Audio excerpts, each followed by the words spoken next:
The following is a presentation of iRacing.com Motorsports Simulations on LSRTV, the voice of sim racing.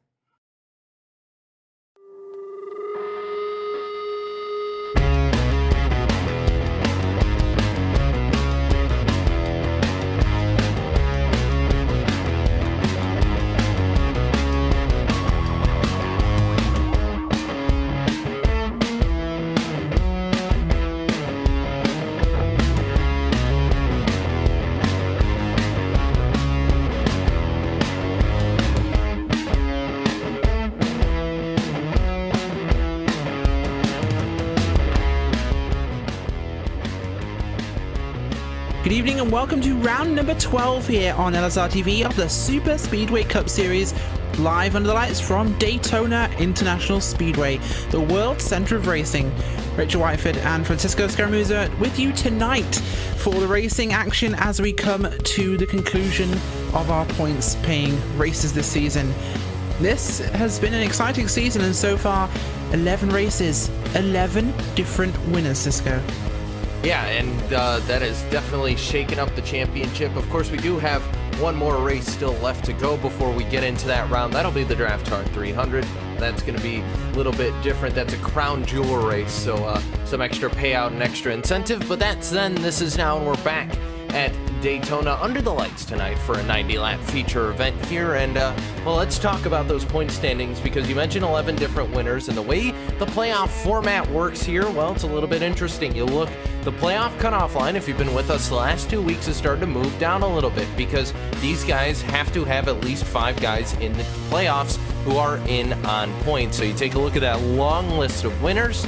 Those are all guys who made it in on wins. Then you look, Rod Flag, Travis Brown, Spencer Preet, Ray Rittenauer, Daniel Holloway, all the guys in on points, and Harry Tiller on the outside looking in. He needs to have a really good run here if he hopes to jump himself back in that point standings. He's 7 points behind Daniel Holloway, so it's not out of the question for that driver. No, he needs a great run in the stage, of course, and he also needs a good run at the end of the race, and for Holloway to have a bad race. And Daniel Holloway currently qualified in 19th place, so he is here tonight. That will make things a little bit more tense. We'll have to see how things go for the British driver. That will definitely be one of our stories tonight to keep an eye on, of course. Welcome to everybody watching at home. Glad to have you guys with us, as always, here on LSR TV. A fantastic race coming up right now. Once again, Rodney Wofford. Did I just say Rodney Wofford? I'm not that character from Looney Tunes, I promise. Rodney Wofford, in fact, is currently on pole with a 48.303. Once again, Rodney Wofford setting one of the faster times we've seen. He's been on pole quite a lot this season. Yeah, he has, and of course this driver always very good at the Daytona International Speedway. It's his preferred track. He has more wins here than anybody else in the history of the Superspeedway Cup Series, the iSuperspeedway Series. Every series that has been run under the direction of league administrator Rod Flag, and has not only got it done here, but has got it done in several events outside of this series as well. So we know Wofford really loves this 2.5-mile oval and is always extremely quick here, as we're getting close to the end of qualifying here. Just got a little less than a minute to go here before we head down to the grid. So really looking forward to it, and we take a look. Actually, it's time right now, Rachel, to head down for your LSRTV starting grid. It will be, but just before we go to the grid, Cisco, one thing I need to mention, guys, if you are wanting to keep along with this at home, or you want to use it for your own racing, check out Joel Real Timing. And the coverage of the Superspeedway Cup Series is brought to you by Joel Real Timing, the official timing software of LSRTV. Whether you spend your time in the sim behind the wheel, on the pit box, or on the spotter stand, JRT is the go-to software for iRacing timing scoring analytics. Get this for download at joel-real-timing.com. And with that, we go to the grid. Wofford on pole, of course, tonight on that front row here with Paul Servant and Ray Rittenauer second. Mark Johnson Jr. on row number 2. Inside row number 3 is Seth the Merchant with Rod Flag on the outside. Row number 4, Scott Warren and Harry Tiller, with row number 5 being Andrew Berger and Michael Cozy Jr. Starting out in position number 11 is going to be Travis Brown. Victor Bartlett going to start to his outside in the number 12th position. Gary Champion going to start 13th, and then Spencer Preet will be 14th with Alex Hallinar starting in 15th. Jared Haggerty going to start in 16th, 17th to Richard Reagan Jr., 18th to Glenn Hedrick, 19th going to go to Chris Patton, and rounding out your top 20, Jimmy Coleman in that 78. It is, and in 21st tonight is Daniel Holloway, the man on basically the edge of the bubble in terms of the playoffs. Justin Devine, final qualifier in 22nd. Brandon Chaburko, and first of the non-qualifiers in 23rd. With Tommy Hall, Logan McCanley, Brandon Quizmon-Savais, Mike Schultz, Dwayne Cooper, Chris Bassini, and Mike Thiel in 30th, with Dan Harrington and Kevin Spencer in 32nd. So essentially a full NASCAR Monster Energy Cup Series grid tonight of 32, one down on 33 of course, but we have ourselves a very big field tonight for round number 12 here. One more to go after this one, as Cisco mentioned, that's a Crown Jewel event. So this is the first of our regular length races, of course 100 minutes or, of course, 90 laps, whichever comes first, with our stage at lap 50, Cisco. Yeah, and that's going to be extremely essential, 90 laps here at Daytona. And that means these guys, they do know they have to make a fuel stop when they, and of course that's going to play a huge part into the strategy tonight for these guys. That's what they gotta keep an eye on that. It's going to split this race up, Rachel, and really change the strategy game for some of these guys. Oh, it absolutely will. As the field will move off behind that, iRacing.com safety car will get our grid formed up for tonight's race.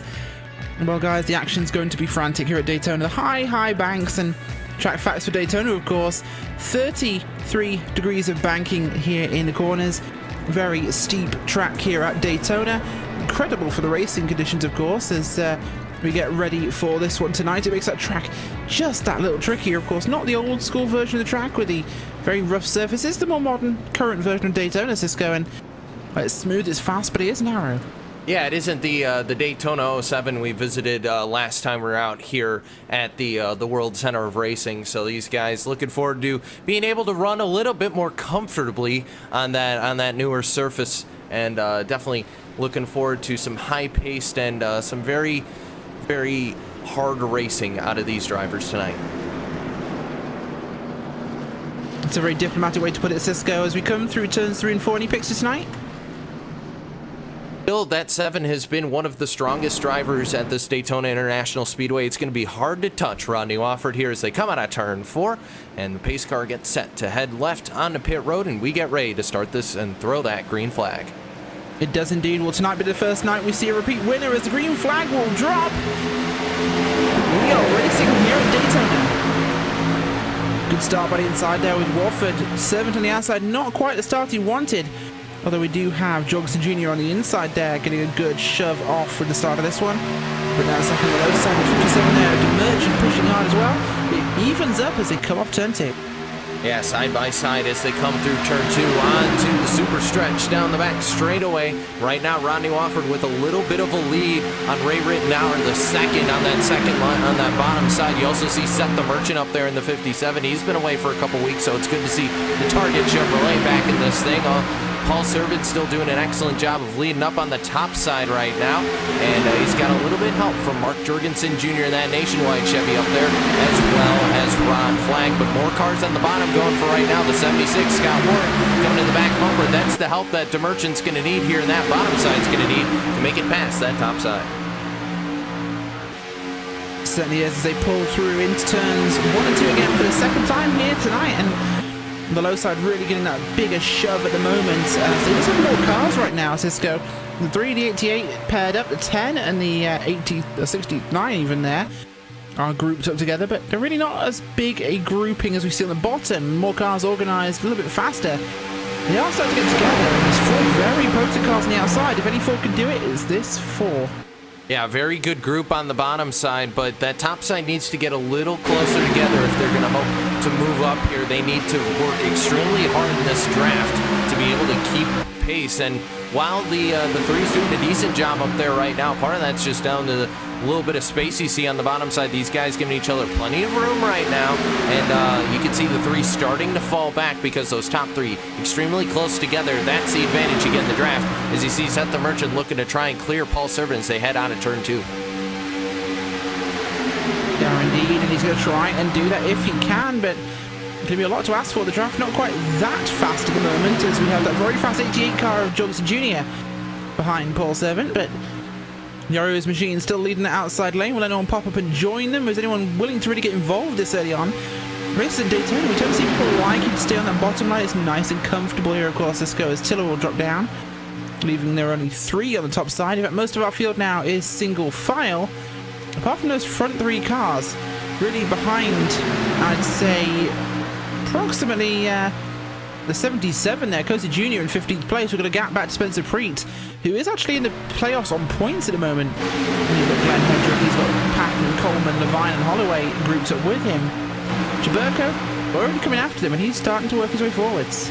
Yeah, we'll look to see that number 12 up through the field a little bit later on, but yeah, side by side going right now, and Wofford gonna still try and hold on here as they go a little bit 3 wide back there with Spencer Preet, but a little bit of shuffling. They've been able to hold on to it. Now Seth DeMerchant looking to the top side. He's going to challenge for the lead right now. A very good run by the Target Chevrolet. And he's going to lead coming down into turn number 1. Will clear and drop down in front of Rodney Wofford in the number 7, leaving Paul Servant and Mark Jorgensen up on the top side with no help. He has indeed there. There's been a bit of a shuffle coming through the tri-oval this time by, and things getting a bit more fun here early on, that number 5, and the racing already heating up. This series, of course, these guys all know exactly what they're doing when it comes to Superspeedway racing, and they take the opportunities when they have to. We don't tend to see crazy or unrealistic moves here. These guys are going to make something happen. It tends to work, Cisco. In fact, look at that. The 7's going to pull up now. He wants to get involved as well. The 3 didn't want to work with him. In fact, he's not going to. He's going to lift up, but he comes back again. Well, looks like I have to push you, Paul Servant says, so if I have to do it, we might as well make it work. Yeah. Wofford, will he hold him up there? He drops down and leaves him, so no love lost there. Yeah, no, the 7 just got a huge push from the 3 of Servant. You could tell that Servant really wasn't feeling it. Was we right on board with Mark Jorgensen for the moment. You see him get to the back bumper of the 3, so they're going to go back to where they were beforehand. Now you see Andrew Berger's jumped into this picture as well as Harry Tiller, who's gotten past Ron Flagg up on that top side. So those guys changing positions a little bit. As Flagg going to drop to the inside right now. Only 4 cars on the top side in this breakaway group. You see Travis Brown, the 77, and Michael Cozy Jr. starting to lose touch with this field a little bit. They're going to need a little bit of help if they can get back up there. Brown maybe also laying back just in case something breaks out here in the pack early on. Make sure he stays out of trouble, but he's still pretty far up there. Meanwhile, everybody's kind of fallen back behind these guys. It's very spaced out back here. Not a whole lot of train running. There are cars up there, Rachel, but they're just not together, not really able to make a run right now.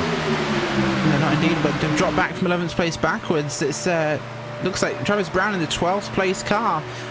He's just dropped back quite a bit there with a 77 of Cozy Jr., of course, last week's winner. And he's going to give him some room up here at the front. So these guys are getting a little frisky right now. And, well, the cars are spread out a bit now compared to what they were. But the front of this group is getting quite active. And we're seeing some racing kicking in here, heading towards halfway in this first fuel run. Of course, about 22 laps we look at, Cisco, for our fuel runs in these things. And, well, are we going to see another fairly green race like last week? It's Talladega. We expected a lot more, perhaps, should we say, viscosity from the racing, but they were pretty clean compared to what we've seen in the past of hard racing.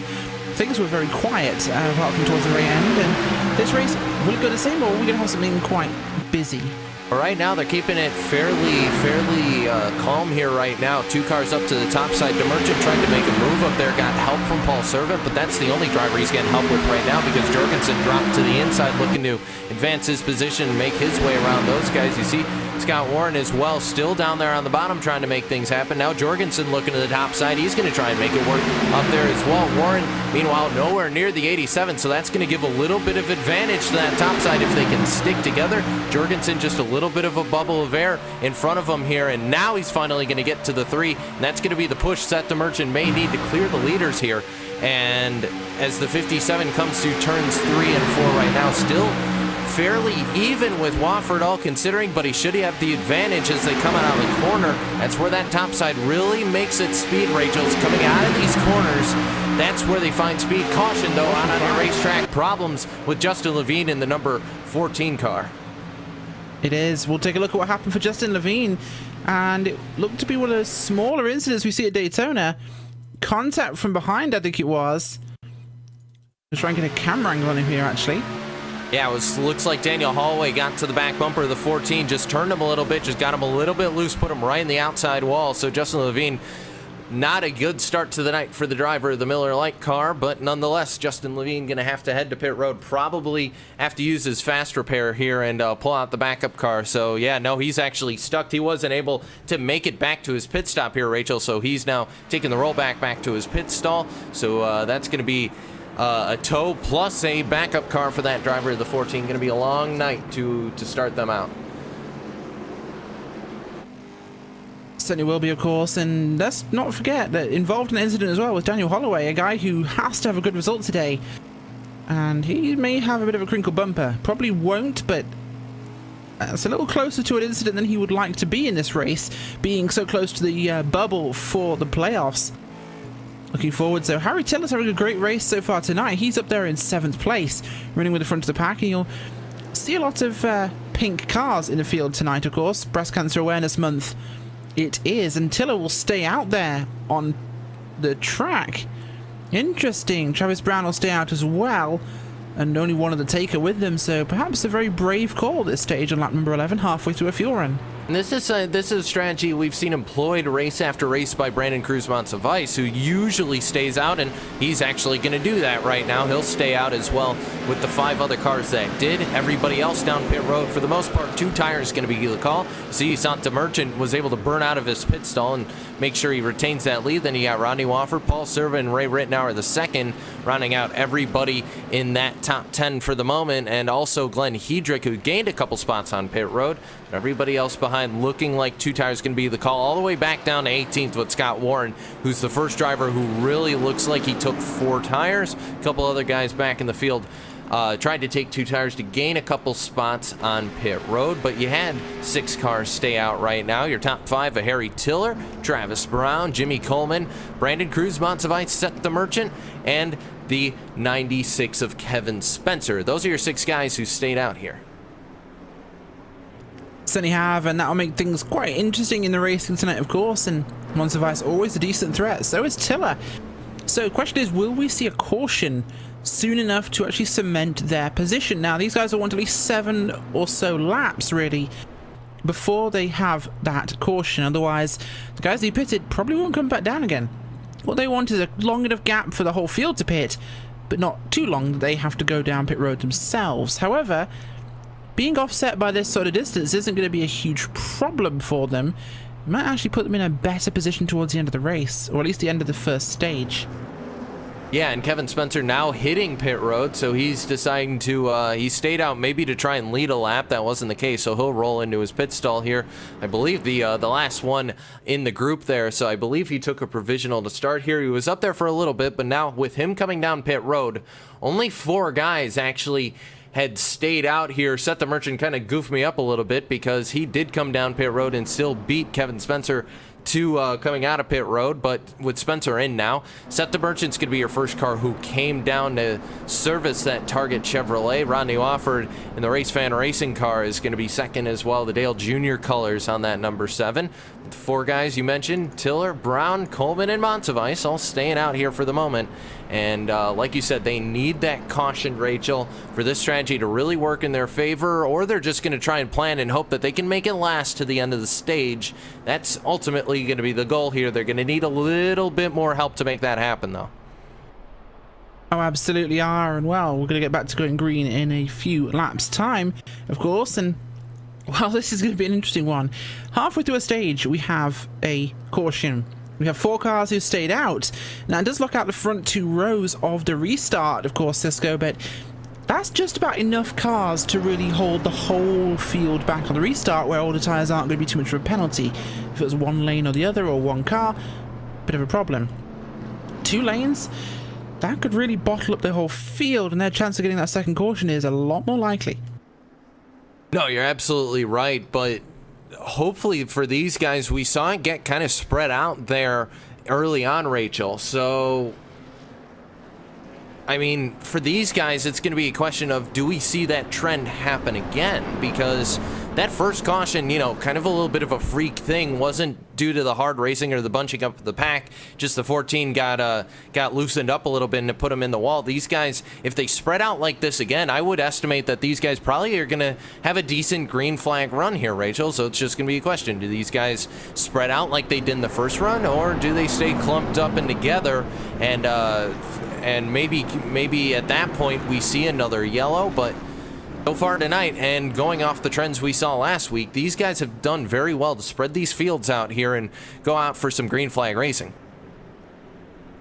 Certainly will do, of course, and we'll get to see this one coming out in a lap now. In fact, we'll be going back this time by, I believe the field stacked up, ready to roll here. Lights are off on the pace car, and we'll get ready to go back green this time by. Wow. Field will be heading towards turn number 3 for this restart, and we'll get to see a good one, I think, on this one. It's going to be a fairly nice restart with the cars we've got lined up. Of course, fresh tyres and fresh fuel from P5 backwards. That'll really make the things a little bit more frisky. Although I do think we'll see a very bunched up restart. Yeah, no, you're absolutely right. I think with the older tires getting up to speed, it's probably going to be a little bit more tricky for these guys. So I would not be surprised if it's a little bit more bunched up than the start, but I guess we'll just have to see where the chips fall and where these guys come out as the run goes on. But hey, you know what? The pace car is getting set to make its left-hand turn back onto pit road here, and the field is going to be in control of Harry Tiller and Travis Brown, the driver of the 69, looking for a win to lock himself into the playoffs, Rachel. He'll have control of the field. He will, and this is the position he really needs to be in, as the American F1 green flag will fly, and we're back racing here at Daytona through the trioval. A huge restart by Harry Tiller, who absolutely nailed that restart. You can pick his lane, but as I've said many times, having a great restart on a plate track is not a good idea. It means the cars behind you get to draft up towards the back of you, have momentum and typically pass you. But it wasn't too good a restart. The outside really faltering there, and the low side hooked up as we would expect, but a bit more than perhaps they wanted in that. Yeah, no, absolutely. But Tiller, an excellent push from Jimmy Coleman in the 78 right now with help from Seth the Merchant and Wofford. Brown and the 54 Monzabites, they're trying up there, but they just have absolutely nobody going with them. It's going to be a case where they're taking the freight train back to the mid-pack right now. The first car is going to be able to help them out. Might be Ray Rittenauer or Glenn Hedrick if they even do that. Now Coleman jumps to the outside, looking for a little bit of assistance. Not going to happen for the driver of the Camry, the 78 Camry either. He's going to go to the back of this thing, and nobody helping anybody on the outside. They just want to stick single file, kick out the guys they don't want to work with, and form their own little cliques here and maybe try and make something happen on the outside, Rachel. But right now, no teamwork on that outside, and it's not helping them. No, it might see the green flag field that P4 backwards would like to see in this race, of course. Is, yeah, 78 car drops all the way back there into his new position. Jimmy Coleman not having the race he wanted there, but right now it's the Merchant up into the second spot, as the only car that stayed out right now is Tiller. So a lot of those cars that didn't pit are separated here, Cisco, and that's going to put them in a difficult position, especially with how green this is going to look, with us going so single file so soon. This could mean they have to pit on their own or pit as a smaller group, and that could really cost them, of course. But I think Tiller's about to be ganged up on by a few of these cars who probably could all pull out together and leave him hanging. In fact, if all 4 of those guys went, he'd have nothing. And it was Ray Rittenauer, the second, who just got spit out of line in your mid-pack here. He's going to fall back several places right now and might even lose a little bit of the draft. Not sure what happened with the 87. Now slowing down for the corner. Looks like he got kind of shoved down a line a little bit. So the driver of the 87 may as well, he might be out of luck here, because I'm looking back. Nobody else around him to help him. So the 87, man on an island right now. No help for him. He's going to the back and could be lapped here, Rachel. Certainly could be. Going to be keeping an eye here on Seth the Merchant for a possible move coming out of turn 2. Big head of steam from him as he gets ready to try and make something happen. Will he go for a move off the corner? He's got a good draft. Flag looks like, not so Flag, Wofford looks like he wants to go. The 3 behind him will move out and see what someone will do, and we've got some 2 wide racing forming behind him. There's the 21 of Hedrick's going to come forwards, the 42, the 72 there of Preet, the 01 of Brown, the 42 car. Victor Bartlett going to want to get something done, as out will come the 88 of Johnson Jr. Going to get a good shove here as they head into the trioval by Hedrick. Servant looks like he wanted to go for something but didn't commit, as they're going to try now. As the run on the outside starts to get up to them, Servant didn't get out in time. He'll have to stay low. Will Wofford go for it? Not sure. Looks like DeMerchant signaling he wants to try this time by.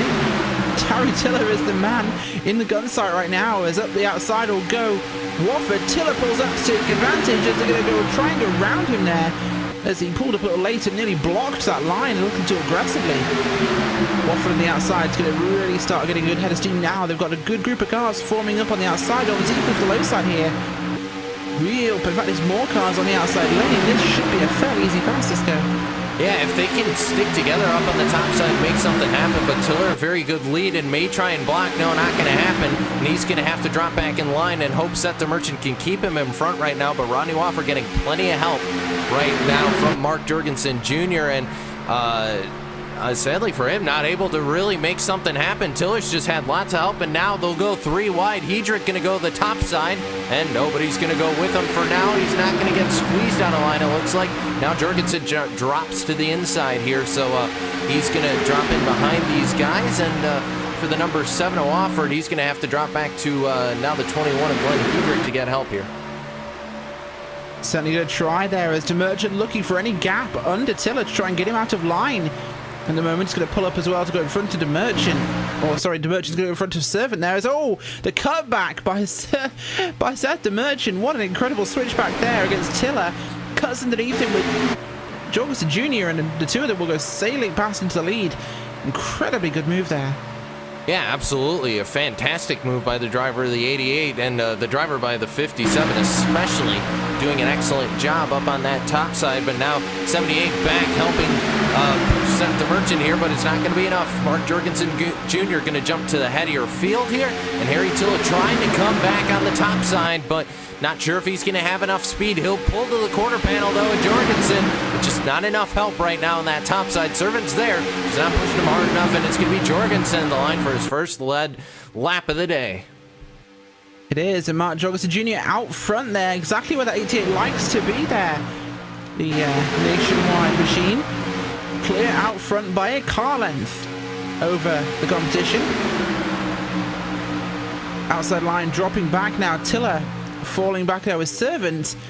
Harry Tiller might be quick to drop him if he finds an opening, but that opening does close up on the inside line there, so they're going to have to make it work here on the outside. Lap 21, we're going to have to see some of these cars coming down pit road very soon. Probably 23 or 24 now for the Tiller and the other 3 that didn't pit there, of course, Cisco. The caution will have given them a lap and a half, maybe like 2 laps of fuel, so maybe they've got a window of 2 laps now to get to the bottom and actually get onto pit road. Otherwise, there might be a bit of trouble and have to go to the back. Yeah, no, they're going to have to make sure the guys who have to pit because they did not during the yellow are going to have to worry about it. So they're in a case, like you said, Rachel, where they have to be on that bottom side, be able to drop down on the inside. But Jimmy Coleman going to try and make things happen. No, the 57's going to go sideways and Seth DeMerchant spit out into the infield. More than 3 cars, so we could see a yellow. Yes, no. Also more impact there. The 18 of Gary Champion came up the track. Tommy Hall and the 45 of McConnelly all in issues there, as well as now the 16 of Mike Schultz. But that was a very long-winded incident here, Rachel, and it all ended up in a lot of wrecked race cars there. It did. We'll have to take a quick look at what happened in that one. We'll have to go to look at the 78 car to really see where that started. If I can actually find his name on the list as it goes down the timing of scoring from the incident. But that started with Seth DeMerchant cutting down a little early to try and get in the middle, and kind of got his bumper hooked by Tiller, who didn't give him enough room. He pushed up, wiggled him into the 78 car, and that started the whole thing off. Harry Tiller's going to be very happy because this is exactly where he needed a caution to happen, just in time for the entire field to pit and him to be able to stay out front. So that's probably the textbook situation Tiller wanted, not what a lot of those cars needed. Yeah, no, you're right. And the 29 in this case of Tommy Hall just absolutely got blindsided. We saw the first half of that incident. You see the 18 get tagged by I believe it was Piscini in the one and just up and over for the driver of the Goodrun Chevrolet. So Tommy Hall, not the night he won, not how he wanted to start off the evening here, but nonetheless, yellow flag is out here. 67 laps to go at the line, and probably going to be seeing a lot of cars heading down pit road here in a moment's time. But as we do that, we're going to take a moment and step aside here, take care of a little bit of business here on LSRTV. So stay tuned. We're going to go LSRTV nonstop once we get everything sorted out. You're watching the Superspeedway Cup Series live here from Daytona. We'll cut back to live picture once pit stops are over.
Welcome back to Super Speedway Cup Series here on LSRTV, and about to get ready for the restart here in about half a lap's time. Run down the field for the top 10. Rod Flag, Jorgensen Jr., Paul Servant, Berger, Harry Tiller shuffles back to 5th place after that pit stop. Rodney Warford, Victor Bartlett, Alex Hallner, Spencer Preet, and Glenn Hedrick in 10th place. Some shake-up behind them after that incident, but we got things going again, and just to kind of discuss that one, a lot of people have been blaming Seth the Merchant for that move, but there was room. It was just that Harry Tiller sucked up so quickly, Cisco, and tapped him. It set things wobbling.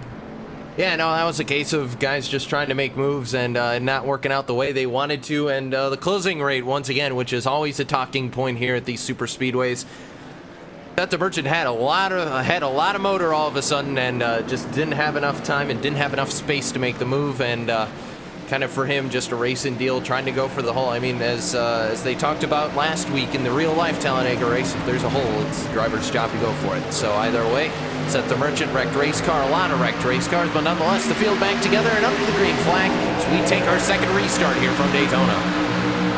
We do indeed, and the top 4 on the outside got going, but nobody else did. That was surprisingly quiet. In fact, Preet jumps up to the high side for the first time. I've seen someone go up high on a restart rather than dropping low. Not many cars got that going. That was surprisingly quiet almost. Everyone dropping down. Knowing that he points, perhaps people are trying to intentionally be safer here, Cisco, tonight, because they know there's not many races left to get points in. No, you're absolutely right, Rachel. Here, the only 2 points-paying events left in this regular season before we head to the playoffs. So for these guys, they're running out of time to make these races count here. You got to make sure that you're in that cutoff line if you're going to try and make it on points. Like if you're Harry Tiller trying to make your way into the playoffs. Otherwise, if you're the rest of these guys, you got to go out there and win. So that's the agenda for a lot of these drivers. Rod Flag, though, who leads the points, guys, and has locked himself in on points, at least for right now. Leading your field, and he could definitely use a win, though, to make it a little bit easier and a little bit less desperate for him as the races go on, because when you have those points leads, Rachel, you don't want to risk it with maybe a crash or something like that, which could just absolutely torpedo your championship hopes. Oh, look at this. 42 of Bartlett went up high and Tiller mirrored him, but will drop back down again, dumping him almost there as the front 4 single foul. Tiller once again going to try and make a move. Jorgensen's going to go with him here. Going to jump on his outside freight train and try and go forwards here. Got Bartlett, they've got Berger, they've got Wofford. That could get some head of steam, but Jorgensen Jr. drops down, Wofford drops down. Maybe seeing the writing on the wall there, and now only 3 cars up high. They're really shuffling this one around, of course. Everyone back up the same pit strategy up and stop. Everybody came down pit road, of course, and quite a few cars are a little bit bent up, so maybe some guys who are running out of backups. But at the moment, field's looking kind of calm. But give them a couple of laps, I'm sure they'll be back to semantics. We head towards lap 30 as they cross the line. And we've already seen a little bit of a breakaway in the pack here, and as I mentioned here, we're going to bring in another broadcast correspondent here, Trevor Valderrama, into the booth, but these guys, once again, starting to spread out a little bit. You see a little bit of a breakaway between those top 3, but the main breakaway you see is behind Seth the Merchant. Your top 15, 16 cars, rather, all kind of together in one group. Then you got this group of 3 cars being led by Cozy, Coleman, and Patton. And then you got another group of 5, which is Jaburko, the 6 of Haggerty, Levine, Holloway, and Spencer all together. All these guys all together right now. So that's a different group, but once again, kind of going the way towards that first run here, Rachel. This still main pack of about 16 cars all together right now and all racing. Well, Mark Jorgensen Jr. is not doing a whole lot of that because he's backing up back towards Harry Tiller in that 69 car and losing time on the leaders. Your top 3 now consist of Rod Flag, Paul Servant, and Richard Reagan Jr., Rachel. It certainly does. Well, Tiller on the outside is going to be hopefully giving a good push to Jorgensen Jr. this time by as they'll get themselves going. Lap car high. That's a 76 machine who will be going down a position here. I think it was 76. It could be 16 of Schultz, actually. I think it was, yeah. 16 of Schultz there going back a lap.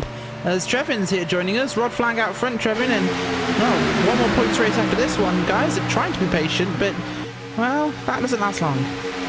Absolutely, it will not last long at all, especially when these guys are going this fast and they're saying, hey, I want to get to the front, move out of the way. we're seeing 3 wide battles right now, and it's been 2 wide most of the way. And you know, this is a track that's been narrower than Talladega, so it's going to be a little harder to go 3 wide. So towards the end of the race, you're going to see a lot tighter racing between maybe 2 wide, maybe 3 wide. And it's just going to get a lot more hairy as the race wears on. We saw contact earlier from a driver trying to go down when he thought he was clear, and it just got really tight, and then that caused a caution. Will we see that again tonight? Will we see that again next week and the weeks after that? It's just very, very intense, and as the weeks wear on, it's just going to get more and more intense, and it's going to be a fantastic rest of the series. It is. Something we didn't spot though was some issue there with the 46, which made him go 3 wide. Got attacked from the 88 of Jorgensen Jr.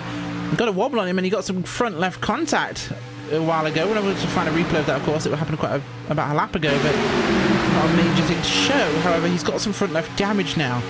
So he's losing time. He's dropping back to the pack quite quickly, Richard Reagan Jr. Outside, though, Jorgensen Jr. moving forward, Cisco. Tillo going to split it now and go for the high side as Jorgensen moves down. Yeah, Jorgensen dropping in the bottom side to get in front of teammate Rod Flag in that number 10. And Harry, meanwhile, on the top side, trying to make things work up there. He's got 3 cars with him behind him, just not as close as he'd like.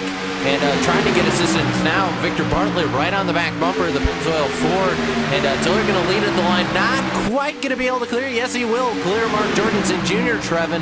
And the 69 back up in front and just leading his 10th lap there. So that 69, one of these guys, Trevin, who's looking to make his way into the playoffs, not in the picture right now. No, all these guys outside of that bubble definitely are going to be trying to push it towards the front to get that win, to secure them inside of the point standings.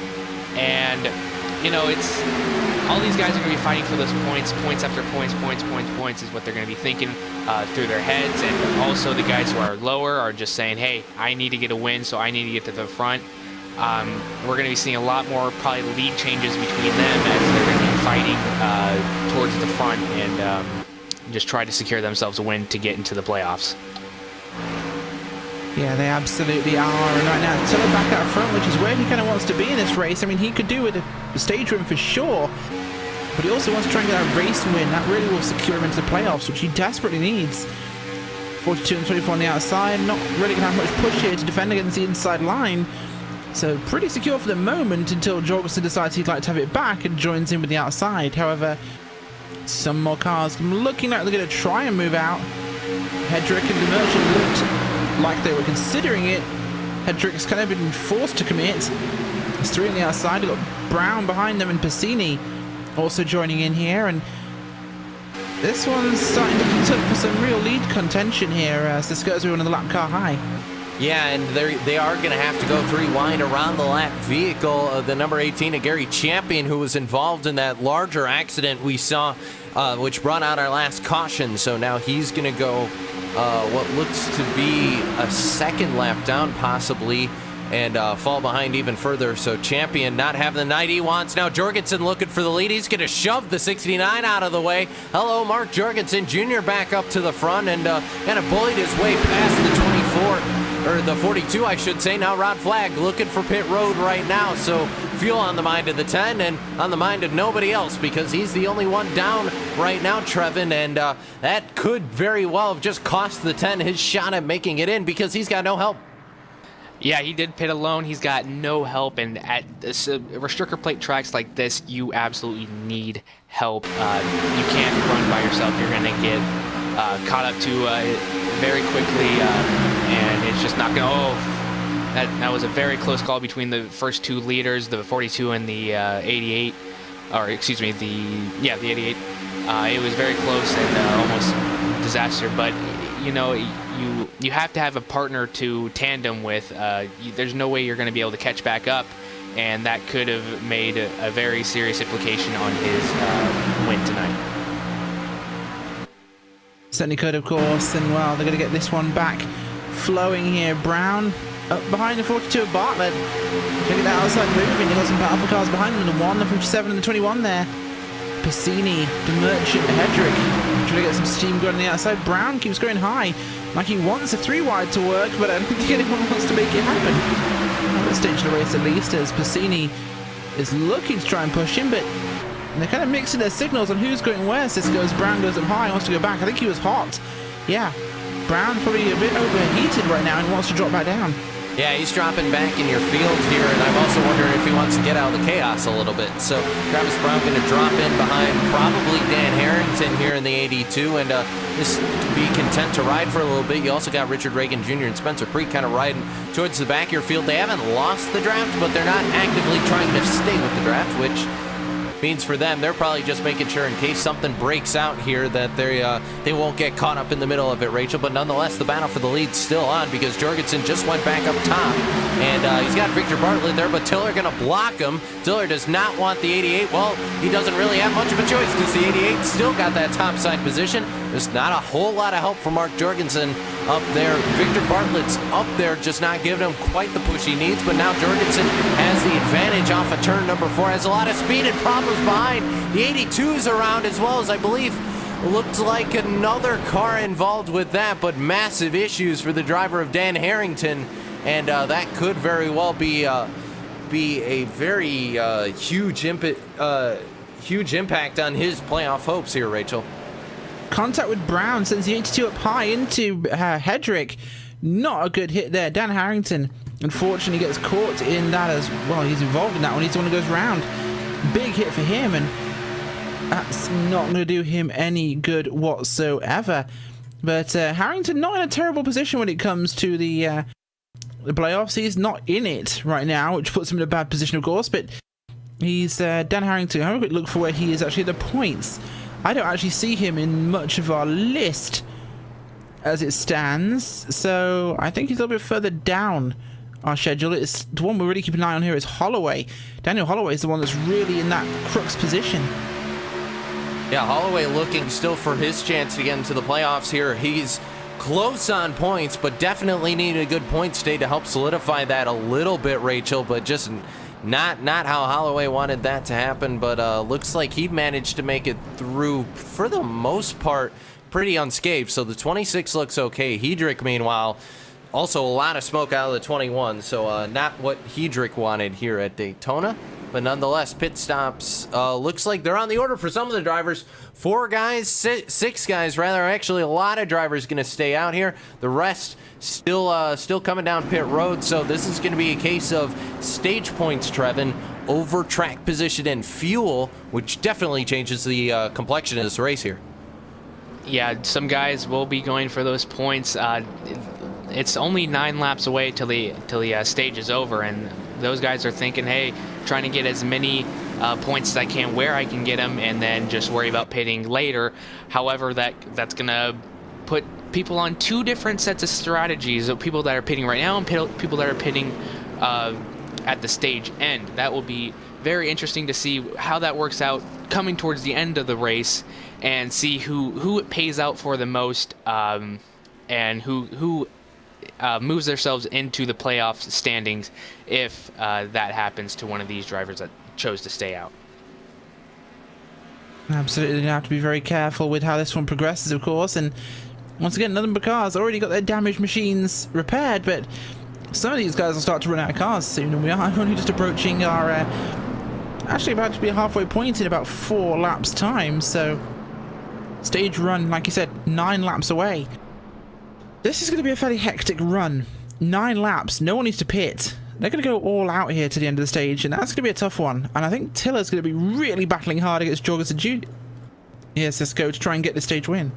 Yeah, and Jorgensen's had a very strong car all night already, so that 88 looks like he's going to be kind of the powerhouse at the front of the field, but Tiller's been up there and just hasn't been able to defend his position enough to keep the 88 at bay, so Tiller definitely has a shot. I think he needs a little bit to improve a little bit in the defense area, and he's had a little bit of issues with just not being able to get the blocks going the way he's wanted to all season. So Tiller very much still in contention of this, but he just needs to make sure that the moves come at the right time for him, and for him to be able to pull off this win here, and at the very least get another stage win, because that'll help out in the points total, especially with Daniel Holloway being a little bit further down the order. Well, he was in the towards the rear of your field, but he stayed out trying to go for those stage points as well, Rachel. So nonetheless, if Tiller gets a stage win here, definitely going to help out his drive towards the getting into the playoffs here. Certainly will be, of course. And Jevon, this is going to be a very tight run for these guys.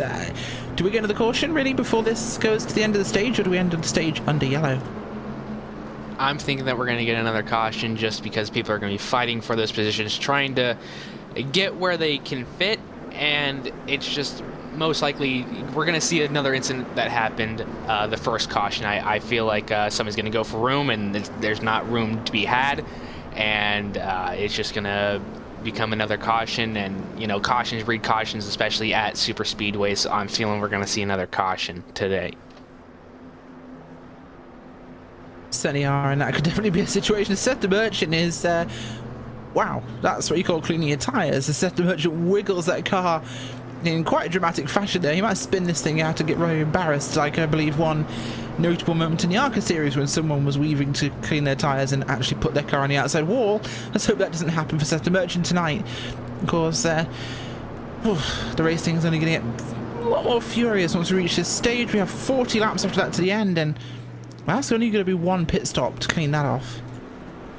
Yeah, it is. And Trevin, at this point, lights back out on the pace car here, and we're running short on time. It looks like it's going to be 7 or 6 laps here before the end of the stage. So these guys should be able to make it to the end of the stage on fuel, or it's going to be very close nonetheless. But I think they should be able to just cross with enough fuel to make it. So if you're Mark Jorgensen Jr., if you're Harry Tiller, a lot of playoff, the potential for playoff points is definitely massive here right now.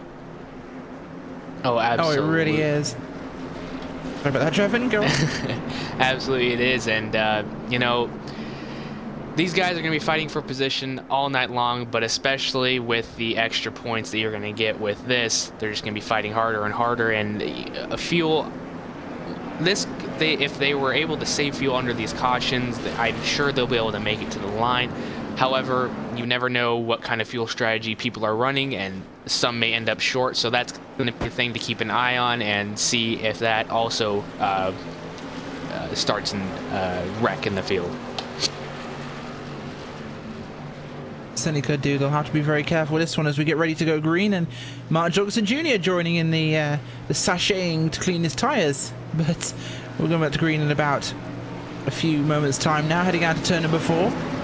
Mark Jorgensen Jr. and Harry Tiller, your front row for this one with Victor Bartlett and Paul Servant.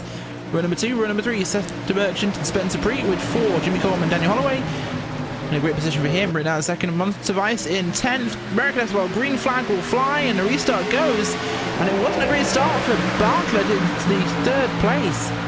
As Tiller and Servant is going to get a great start there on the outside. Yeah, very good start by Tiller and Servant on the outside, but the problem is that bottom side just has more of an advantage through the corners, so now it's going to swing back in the favor of the 88 of Mark Jorgensen Jr. and Victor Bartlett. The 69, the 3, though, going to try and get a little bit of a run up on that top side, see if they can make a little bit of ground up, and one car dropping to the inside here. It looks like Scott Warren, the 76, backing out of the field here.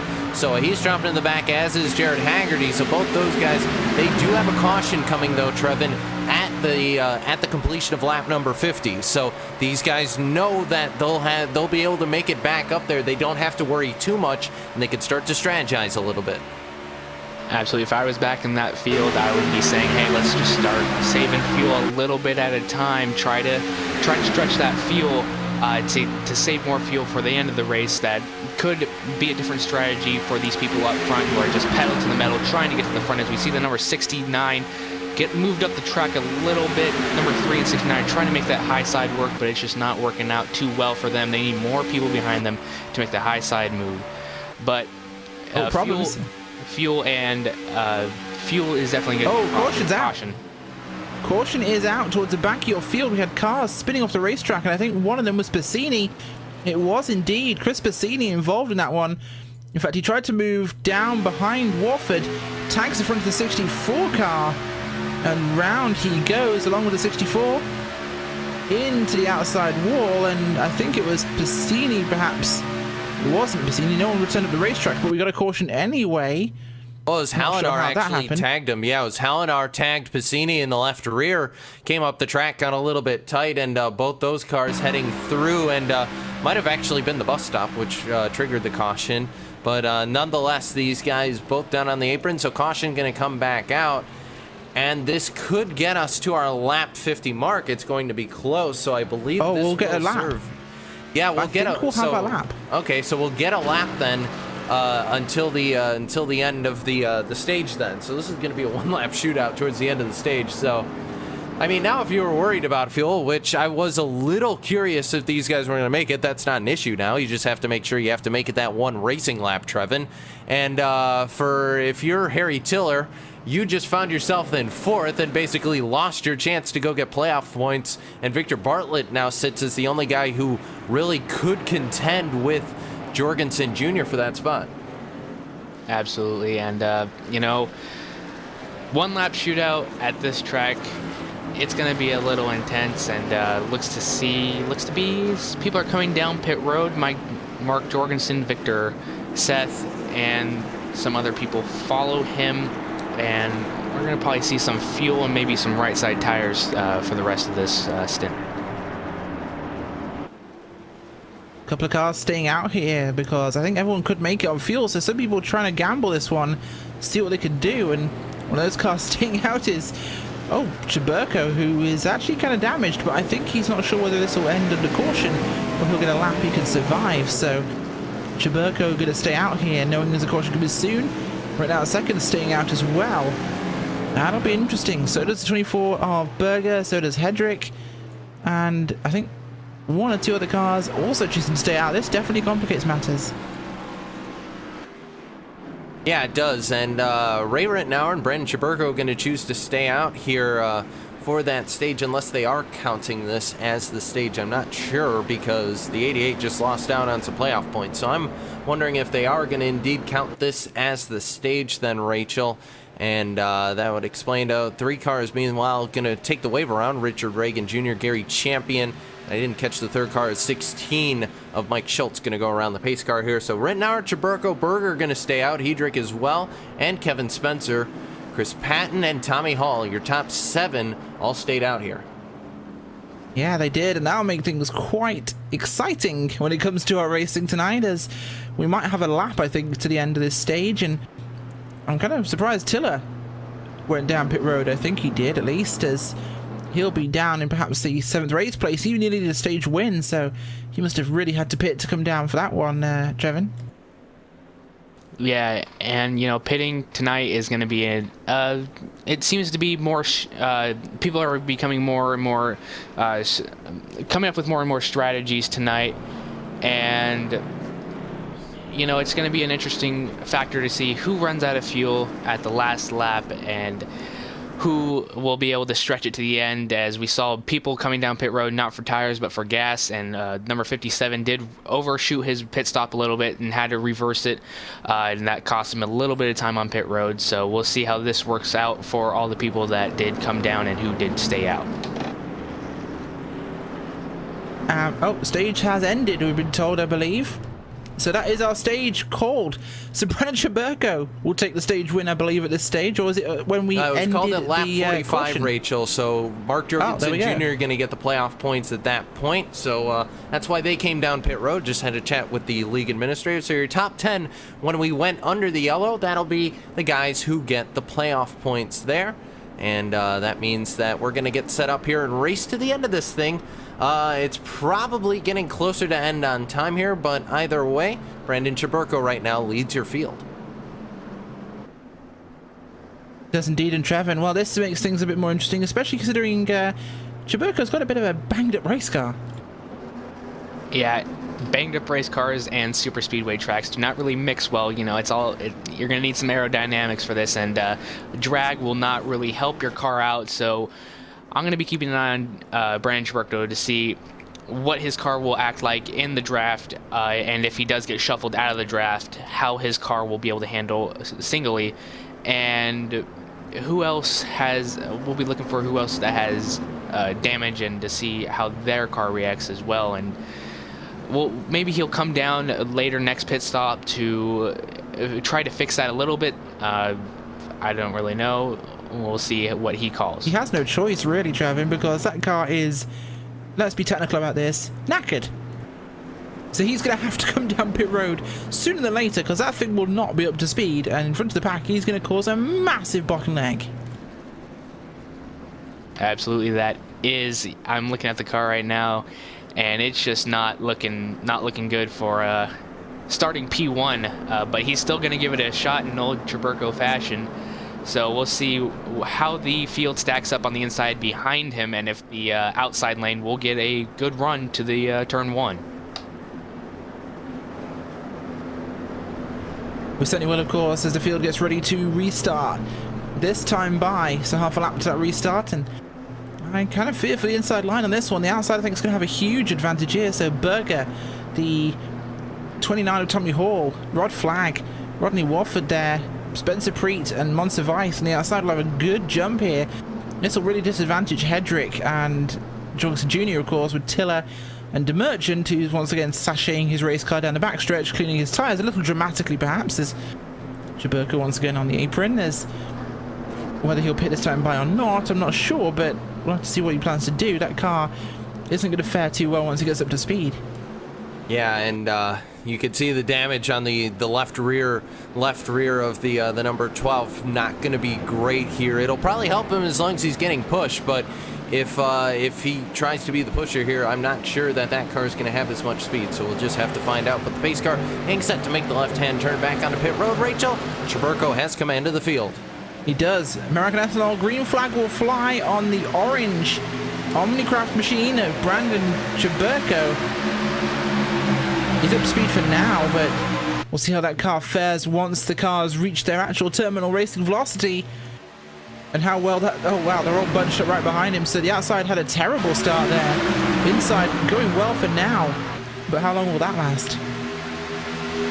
I tell you what, the 21 is giving him one heck of a push, and the 12 doing very good to stay with him right now, but now the 88 going to jump out of line here, and looks like maybe going to try and pass. He's got help from the 57 to DeMerchant, the 69 to Tiller.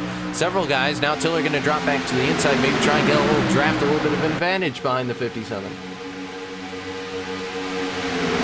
He does indeed, and look at this, dropping now as Jorgensen Jr. and the Merchant on the outside have smelled blood in the water.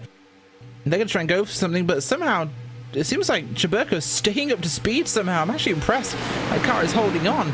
He's got left front damage and he's got lots of left rear damage. And somehow he's holding his pace as Tiller looks to make a move. He blocks off Hedrick. Could just be Traburco racing at Traburco holding him back, but the car is somehow quicker than it should be.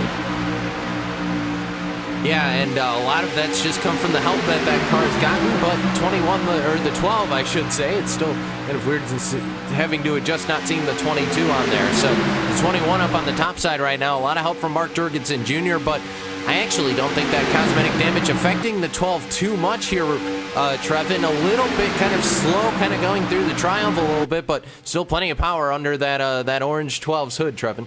Absolutely. I'm thinking that the pushes behind him that the 69 and the 21 have given him are really helping out, as we're seeing really the four cars side by side. I'm thinking that old contact between 69 and 88. Oh, more contact. Oh, there it goes. Big problems there on the racetrack as huge crash which continues after that incident there as we'll try and see what happened here. Tiller gets into the side of Jorgensen Jr., sends them around. Then Cozy Jr. gets tagged by Traburco, rejoining the racetrack, goes around as well. Oh, huge incident. Yeah, that is a massive incident. We're going to take a look up above here on the replay and try and sort out what happened. And the 69, you can see him behind the 12 and was pushing, just got a little bit tight off the corner. Door slammed the 88. I think the 88 didn't take too kindly to that. A little bit of a retaliation, but it went not quite the way Jorgensen wanted. 69 hooked the 12.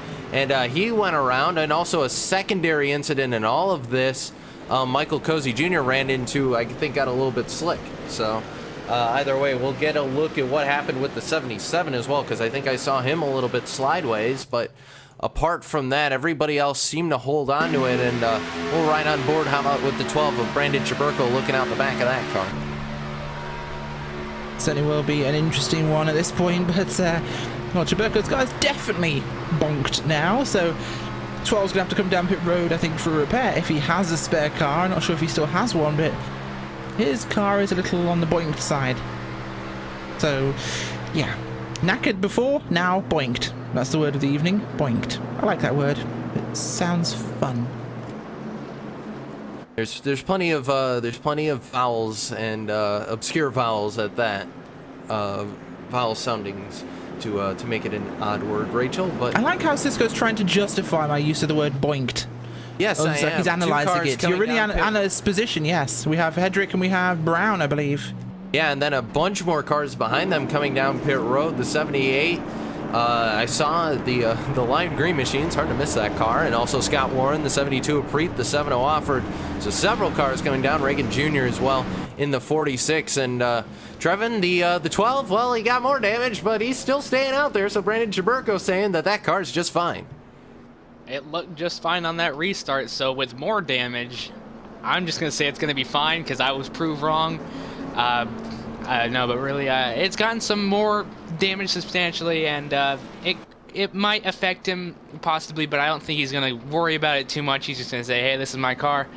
I'm just going to fight to the end for it. I think he might not have another car in the pits. I believe that's why he might not be coming down, or he thinks that it's going to become an issue later on with more contact, and he's going to use that car later on in the night. So we'll see what his strategy is with that.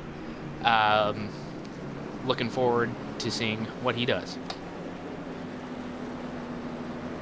We are indeed, and that'll be a fun one for us to see what happens in this race, as Brandon Cheberko is the wounded warrior in this race. He is in a very bad state. I don't think he has a spare car. I don't recall him in another incident, but he probably did, knowing Brandon Cheberko. So he could be in a bad spot here for a spare and staying out as long as this thing will last. I think if he gets dropped in this restart, we might see him park. But for now, we know he scores good into playoffs. He has a win this season, so he's good. But a lot of the big names up front, but they seem to be wiping each other out. So this could run down a little bit. Will Cheberko pit this time by? He was loitering around the pit entrance lane. He once again says, nope, I will stay out of the racetrack. Everything is fine.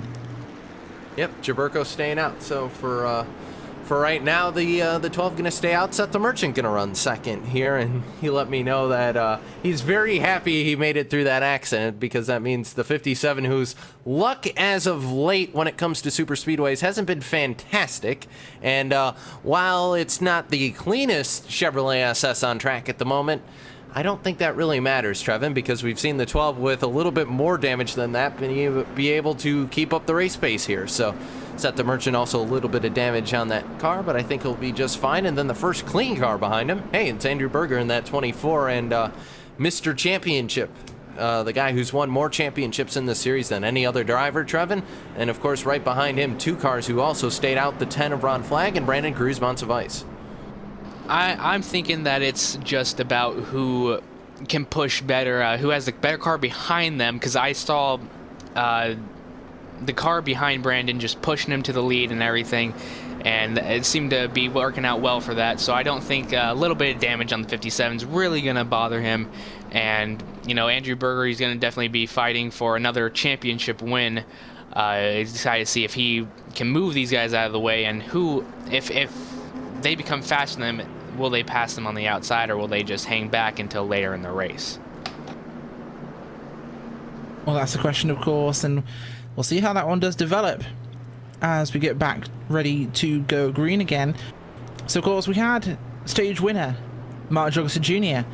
He's now a little bit down the field after his incident, and he will be hoping to climb his way back up towards the front. He's down in the 23rd position with a clean race car. No, bent up race car, so he might be out of cars as well. Just racing here to have fun. We'll have to see how this one goes, but he's pretty bent up too. We'll keep our eyes on that. We'll look at our field once they double up for the restart and tell you what we have here, of course, is I believe the lights are out this time on the pace car. Okay, so it's Brandon Cheberko in first position with Seth Merchant, Andrew Berger and Rod Flagg, Brandon Cruz Monsivice with Justin Levine, Victor Bartlett and Paul Servant, with Alex Hallinar and Ray Rinell second. Yeah, top 10 right now, looking very, very stout for the moment, and going to be 34 laps to go at the line, Rachel, and we have to start looking over at the clock a little bit because that also going to play a key role in this, but we'll do it really quickly here since we're in the hurry up and they're on the back straightaway. Quick look at your iRacing Midway Race Break, brought to you by iRacing, the world's leading online racing simulation with officially sanctioned racing from NASCAR, IndyCar, IMSA, the World of Outlaws, and of course, coming soon, Global Rallycross, brought to you by Red Bull. That's going to be a lot of fun, but we went through your top 10, Rachel. Back behind those guys as well, another group of drivers being led by Travis Brown, Jimmy Coleman, Richard Reagan Jr., Walford, Warren, Preet, Passini, Hedrick, Harrington, and Holloway. Certainly is. We got a bit all juggled up there by this series of cautions, of course. But that is your iRacing Midway Race Break. Let's be a look at your iRacing Mid-Race Break, of course, and for information on the wide variety of sim racing possibilities available online, visit iRacing.com to sign up today. For a limited time, you can now visit iRacing.com/World of Outlaws and take advantage of some exclusive promo codes. Get yourself some good discounts, of course. Check it out at iRacing.com/World of Outlaws. Green flag will be about to fly in just a second as some moments there on the track. Green flag will fly. We'll see how Chaburko keeps it to pace this time by with what looks to be a car shorter by about a bumper length. Yeah, a little bit of damage on the 12, but right now it's working for him at the moment. Help from Andrew Berger is keeping that 12 in the lead right now. DeMerchant on the top side. A lot of help, though, from Rod Flagg in the Valvoline Pontiac. They're trying to make it happen up there. And then Victor Bartlett trying to maybe look to the outside if he can get up there. Not quite enough space for the driver of the Bartlett Racing, number 42. So they'll stay single file right now. Chaburko continuing to lead the bottom side. But DeMerchant stayed up there within a shot or so, but just no help for the driver of the 57 nor the 10. Those two going to get hung out to dry, and they're going to fall back behind third of Brandon Monsivice. Monsivice now slotting in with help from Victor Bartlett and maybe looking to the outside, but now Flagg drops in. Yes, the 54 will go to the outside and maybe try and help out Seth DeMerchant a little bit. Goes for it indeed, and Monsivice going to try and get something going here with Seth DeMerchant. Will anybody else join them? Not yet, they don't. Surprised though that Chaburko's car is keeping to pace here, though, of course, German. That car is not very, very sick, but Monsivice now on his own. Yeah, he is, and it's very interesting to see that the 57 dropped back very quickly, and the 12 is just still up in the field. It's very incredible to watch. We're starting to single file out a little bit, and this damage, I don't think it's really affecting him because he's still going pretty fast. A little bit off speed, but that's by like 3 miles per hour. So he's still going about race speed, and 24 is really helping him out right now. And maybe the number 57 and number 10 and the number 42 can try to get something going on the outside, but I'm thinking that they're just going to settle down for a little bit, try to get some green flag laps in, because as Cisco said earlier, they're getting a little short on time, and a little bit more laps to go, about 30 laps to go, as the high side's trying to move. 57 hops in front of the 54, 64, and 3. They're trying to get something going on the top side, but I don't know if it's going to help them. 57, little sideways for the number 14, but he saved it. That was very impressive. Certainly is. 24 of Berger there, and the 42 of Bartlett going to go past. Looks like a big train now going past the 12 of Brandon Chaburko. Maybe that car's finally showing its age and its damage, because people are starting to move up and past that inside line. It's just not got the legs it once had, Cisco. Yeah, and everybody jumped and bailed from the Brandon Chaburko train, almost in Earnhardt Tucker hole for the moment. But the 12 was able to jump back in the bottom side and would not be left in the dust. So Brandon Chaburko keeping himself relevant up at the front right now. And I say Pontiac because, well, if you look at the front of the 10, it says Pontiac on there. It's not just me. I'm not crazy. So right now, Ron Flagg right now leading. Well, he was leading the outside line there for a moment, but dropped in behind the 57. So now this is the case 24. 42 leading this pack here, and similar numbers and similar talents behind the wheel right now, Trevin, because those two have been very good at pushing all night, and they have found their way to the front of this pack here. They have, indeed, as number 24 and 42 are working together, and right behind them is the 2 damaged cars. So I'm thinking they're going to be falling back a little bit, and that will bring the rest of the pack further back from those lead 2 cars. So I'm expecting to see them take off and check out from the field until the number 10, 14, 01, 54, and the rest of the cars behind them find a way to get around the 2 damaged cars. But for now, they're keeping up with them a little bit, but it's only a matter of time before they potentially lose the draft, and they all have to work behind them as the 54, 64, and the number 3 are trying to work on that outside lane of Rod Flagg's line on the inside. We're getting close down to the wire, so I'm excited to see the intensity ramp up towards the closing stages of this race. Yeah, for sure, and the 24 and 42 have been really hooked up all day. Maybe it's the yellow numbers on their roofs, but those cars, very similar number colouring, both been doing incredibly well today so far, and making their way towards the front. Cheburko wants to try and make a move on the outside. Does anyone want to work with him? Not really. They're saying that car is a bit bent for my tastes. I'd rather go to the outside and make it 3 wide, as Brandon Guzman does. All the 64 and 3 go with them. Yeah, they're saying, no thank you, Cheburko. You can go to the back. You're really slow. He's still staying up there, Rachel, so, I mean, the car looks damaged. And yeah, maybe doesn't have that last 5% he needs to lead a field here, but he can still push, because look at the 57 to Seth the Merchant. He's got the nose in front as they head through 3 and 4. So honestly, I think the 12 is fine. He just needs to be sure he's pushing a car here, and I don't think he'll have too much to worry about here. It just doesn't look like he can lead a pack. Montevite's trying to make things happen, though. The front nose piece, at least on the 12, looks fine, because now he's challenging for the lead. A little bit of a door slam there to Seth the Merchant, and Trevin, the 54, doing everything he can to keep the battered number 12 up there on the top side. Absolutely. As I was saying earlier, as long as the number 12 has help or the number 57 has help, they're going to stay up there. I was thinking they were working alone, so they were going to start to fall back, but as soon as the number 12 saw the 54 starting to come up on the outside, he's like, hey, I want to get in front of you. They were trying to get away from him, just like they are right now, but number 12 just stayed in front. Now the 54 has the quarter panel matched up with him, so that could leave him out to dry. There's really nothing Brandon can do now, so it's only a matter of time before he starts dropping back. Very much is, and we'll have to see them and how they play this one through here, as Cheburko is going to drop back a little bit here. Bartlett ahead of him, Monsivice on the top, trying to get people to go around here, but you're right, Cheburko's nose cone is okay. Some damage on the left corner and the back, but you're right, it is keeping its speed fairly well. I'm actually genuinely surprised. There's not much back bumper left to push in reality, but well, Seth the Merchant looking strong at the front, but here comes Bartlett. Bartlett's incredibly fast tonight, Cisco, more so than I've seen in a while. Well, he's had a car that he could just push people with, so a little bit of time under the hood at the 42 and probably a little bit of practice, and he's been up here, Rachel, just hasn't been as prominent as we've seen tonight, but Victor Bartlett, not a slow driver behind the wheel. That 42 has had a lot of success on Superspeedways previously, and looking to show tonight that he can make his way into the playoffs, but sadly for him, nobody going with him.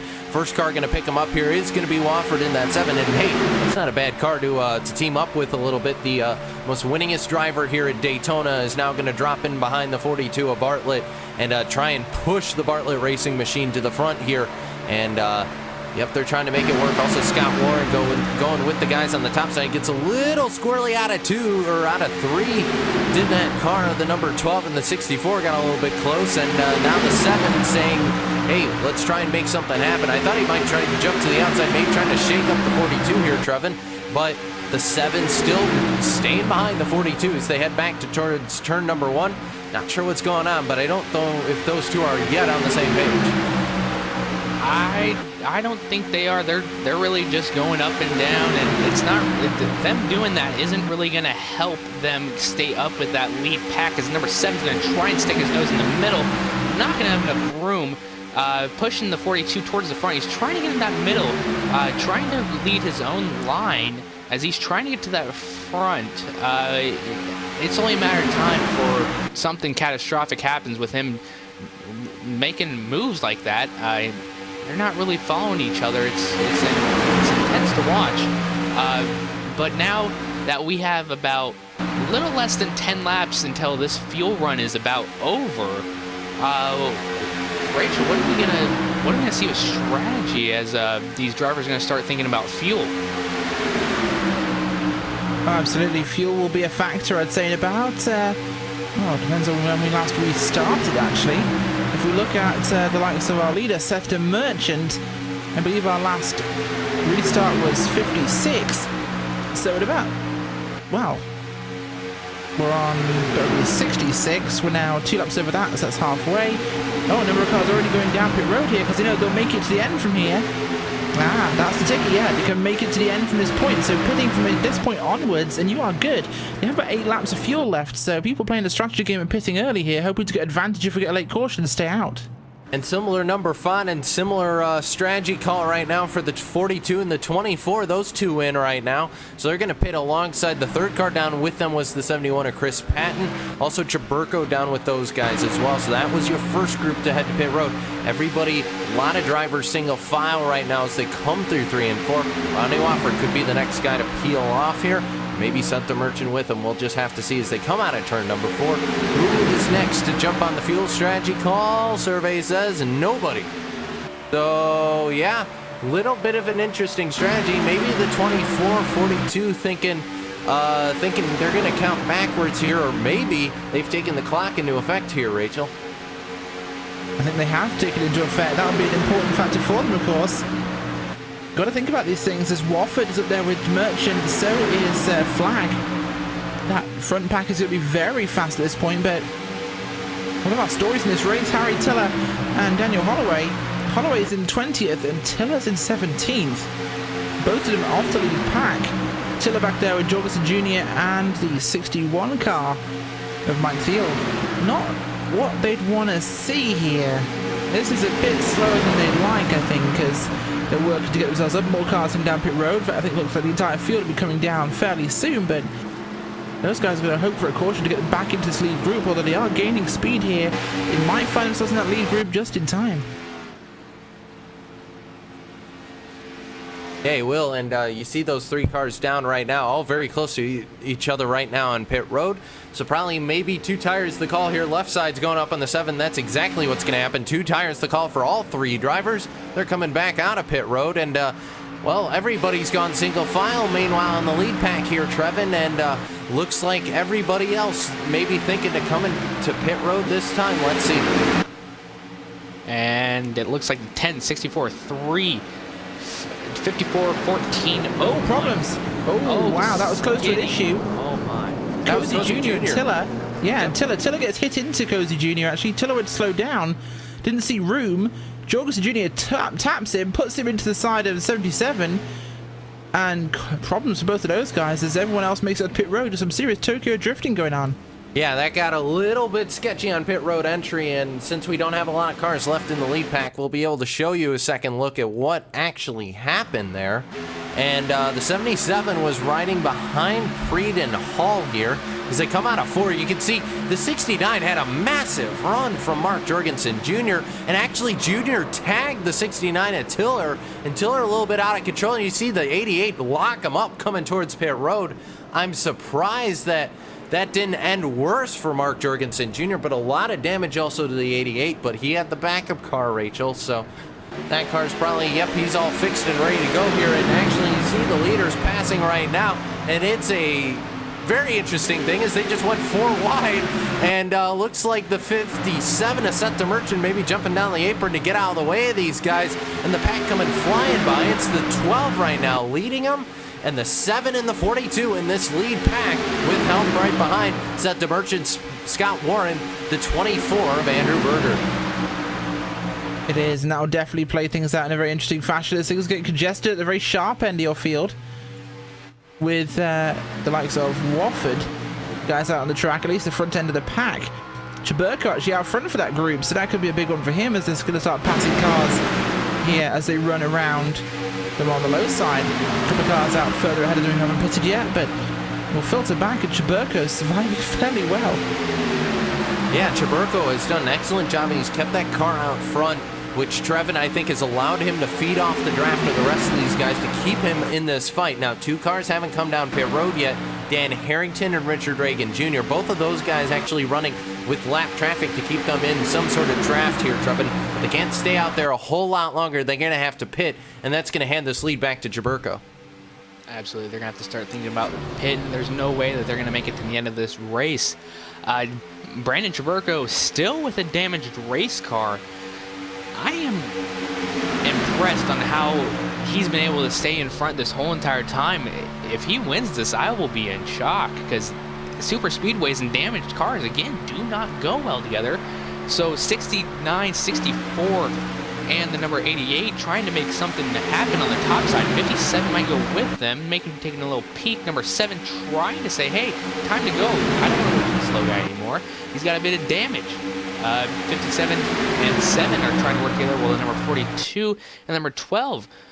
How long is this going to last? Is now we have 2 lines formed, and we're going to see some more tight racing as the race winds down to its final laps. We are indeed, as well. JRT is a great piece of tool to use, of course, here in the Super Speedway Cup Series. In fact, you'll find it is the coverage of Super Speedway Cup Series brought to you by Draw Real Timing, the official timing software of LSRTV. Whether you spend your time on the sim behind the wheel, on the pit box, or from the spotter stand, JRT is the go-to software for iRacing timing and scoring analytics. Get yourself a basic download or go to the pro version today at joel-real-timing.com. That's joel-real-timing.com. And you can see exactly what we see here at LSRTV when we call these races. Yes, Wofford, meanwhile, was able to just jump ahead of the 12 at Jaburko with a lot of help from the 57 at Merchant. So now Wofford back in control. The master of Daytona is at the front once again. The Merchant's not had enough yet, Trevin, because he's got help from Tiller up on the high side, despite the pit road mishap for the 69 and the 88 for that matter. They're both still up here, still in contention. Yeah, it is getting very intense for that race lead. The number 12 jumps in front of the 64, saw a hole, and he took it. 57 now to the point. 69, or excuse me. Oh, Robin's got it. Oh, get there. Sideways up he goes. And around goes the 3, the 42 around caution. And there it is, Rachel, and that just, oh man, that was the 78 of Jimmy Coleman. Just T-bowed him. Yeah, Jimmy Coleman might need to get his teeth pulled out of the car there of poor Servant, I think, after that one, as he had a bit of a close call, actually. It wasn't Paul Servant, he had a solo spin, somehow managing to spin after getting a slight tag, taps the wall and goes round and misses everything. But yeah, Jimmy Coleman not in a great position there, but this one does reset our field a bit, and it helps the likes of Daniel Holloway struggling to stay inside the playoffs, of course. He was last car on the lap and had lost the draft. That saved his race, and maybe it'll compete with how things go for Harry Tiller. And you saw the 78 just pile drive in there, nowhere to go for the driver of Jimmy Coleman. A hard impact for that Toyota Camry. But the 42 just got loose in the tri-oval. And Trevin, we don't mention it as a corner. We always say these tracks have 4 corners, but you may as well say it's a 5-corner track, because that tri-oval, completely different animals. We saw it just caught the 42 off guard a little bit, and just bam, just all went wrong for him. And we're right on board with the 78 at Coleman, but this will completely change up the strategy for these guys. It's become a sprint race. Absolutely. We will restart with 10 or less laps to go, and this track, the super speedways in general, with the tri-oval that they have, it's going to be a tough one to handle, especially when you're going 2 wide, 3 wide, even 4 wide, and it's gonna bite you from time to time. And we'll see what kind of strategy these guys do, if they come in, take 4 tires, take 2 tires, or whatever the strategy may be. This changes everything as we come into the final laps.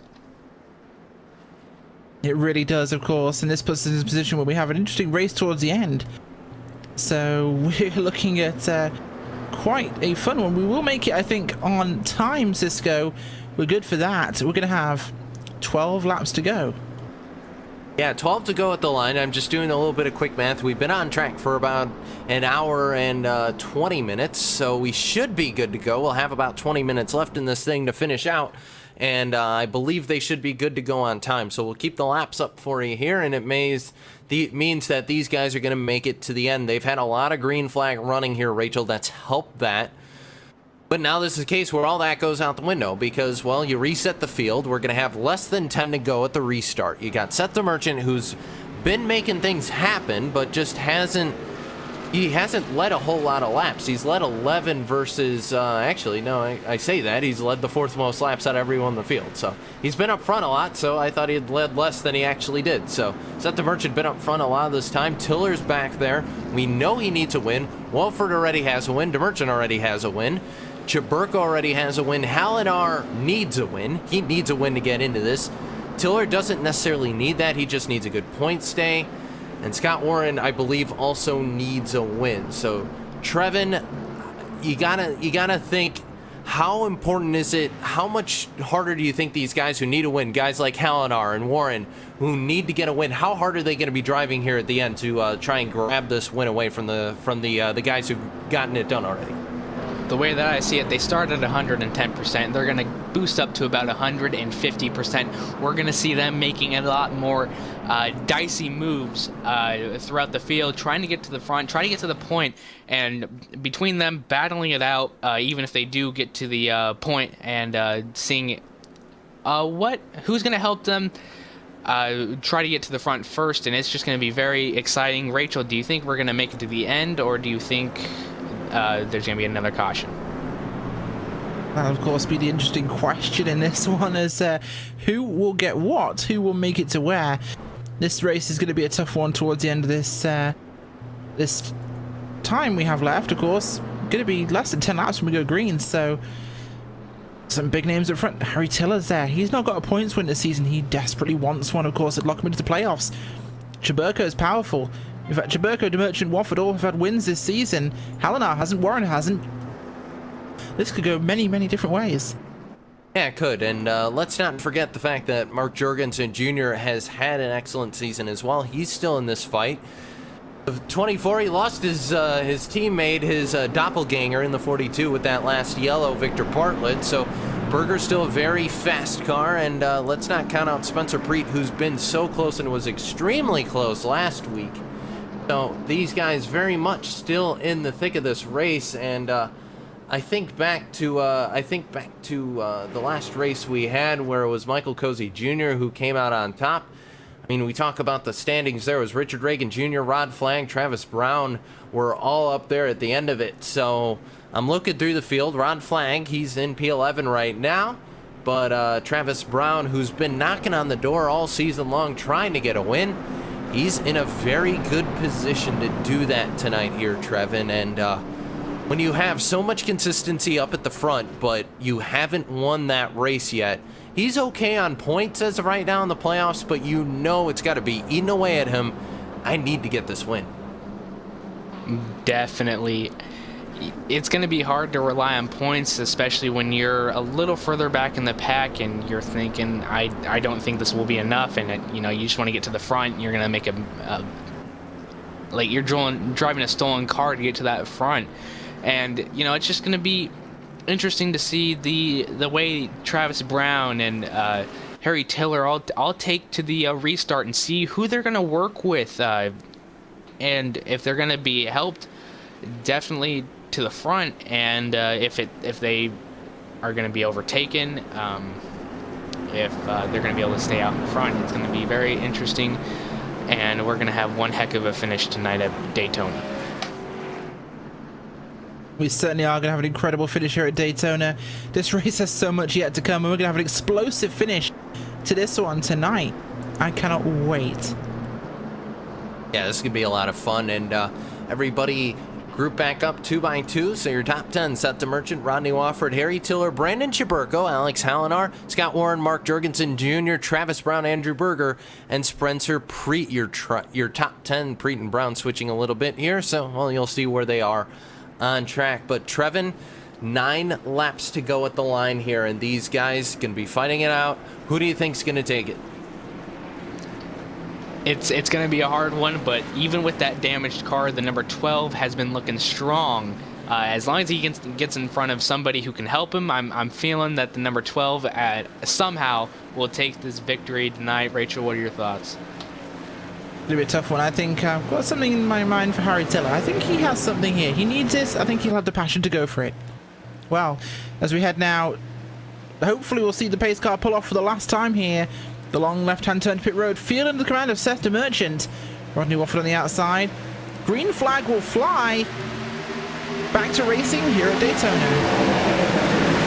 Everybody getting through the gears right now, and everybody looking to be okay as they head towards turn number 1. The 57 didn't get going quite away, but problems for Paul Servin. He went sliding towards the infield here, and I'll cut away. It looks like everybody else, for the most part, all kind of goofed up back around the Cozy Junior machine and Montevice, as well as the Teteron flag, all bunched up back there, and no yellow gonna fly because only one car headed off course. So everybody's staying green for the moment, and Wofford drops down in front of the Merchant here, Trevin. They're running out of time and starting to get a little dicey up here. Oh, it's going to get more and more dicey as the laps wear on. This is what Superspeedway is all about. Just a short sprint to the finish, making moves left and right. I'm excited to see if that back pack can catch up to that front pack and probably make it 3 wide and see if we can get a 3 wide finish for this Daytona race. And that'll be quite the spectacular finish if I do say so myself. But we're shaping up to have a good one tonight. As a 12 and 76 are falling back with no help, as that number 69 now jumps up as a 57-7, all filed down very close. 57 gets a little squirrely as the number 69 tried to jump back down. Didn't see there was any room. Now the 72 with them.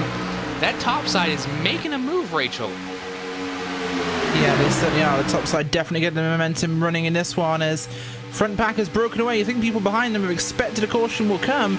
They are dropping back to make sure they can live through this one. Harry Tiller controlling the outside there. Can he get himself to front? Wofford pulls up in front of him. We'll cut him off. Always a bit of a tap there from Tiller. Tiller not wanting to be too polite. Round they go! Oh, Scott Warren. Problems for him, and it tangles up Jorgensen Jr., Spencer Preet, Berger, and the 14 there of Justin Levine. Big problems, and that'll put us into a very tight position of maybe 1 or 2 laps to go. Oh, 64 just lost his back end there. Hallinar heading on a one-way trip to the inside, the pit wall that he hits the inside. And now he's after contact with, wow, okay. Looks like Chaburko just came down the track on the backstretch for no reason and slams into him, sending him into the wall. So that was fun. Well, but this definitely makes things interesting. We're showing the replay right now, Rachel. The 76 and the 88 made contact coming into 1 and 2, and around they went and just collected a bunch of guys on the top side. There wasn't really much they could do, and the 14 goes around. Preet's in it. Montevice tried to miss it, but just nowhere to go for the driver of the 54. So a lot of cars caught up in this, and a lot of guys, especially I think Spencer Preet as well, you know, trying to make his way into the playoffs. This is not going to help. And you see Richard Reagan Jr. slow down to absolutely a crawl to make sure he made it through there, Rachel. And it got very, very close for several drivers there. So we ride on board with the 77 of Cozy Jr. Silly Wildy, that was not a great one for them, of course. Big problems on the racetrack, as you can see. Wow, we may have 1 or 2 laps left to go in this thing, because this is going to be a green-white checker, boys. Green-white checker for Superspeedway Cup Series round number 12. Will Harry Tiller get the win?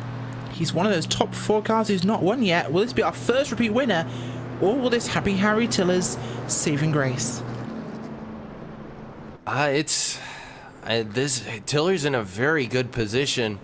The question is, who's going to have the better run? Because the bottom side, as of late, Trevin, has always had a little bit more of an advantage on the starts. They just seem to get a little bit more cohesive.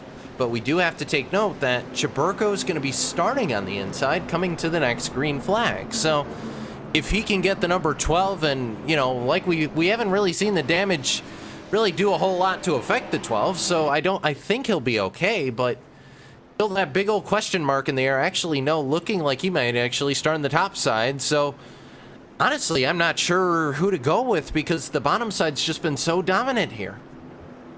Yeah, and bottom side has been dominant, but the more cars you get on the top side, they're going to be trucking along, and it's going to be interesting to see how many cars can run to the top side, see if Brandon Chaburko can get as many people as he can to the top side to get him to the front, or if that bottom lane is just going to continue to be dominant, and maybe another third lane will happen. Harry Tiller definitely in a good position, to win this race, and it's just going to be a exciting race to the finish. You know, I'm not sure what to think of this.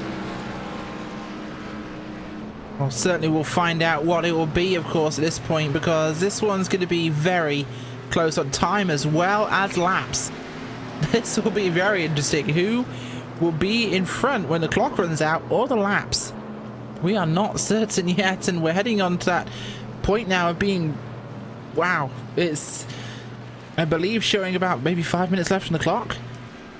Yeah, no, I'm trying to... The problem is we can't really see the time left in the session right now, Rachel, so I'm going to try and sync this up. So I'm going to cut to the 77 a little bit so I can sync it up with when he crosses the start-finish line. So whatever point when we see the 77 hit the start-finish line, I'll take a look at a stream and let you know how much time is left in this session. We should, with all the asterisks added into it, should be good to the end of this, but it's going to be extremely I will close. tell you.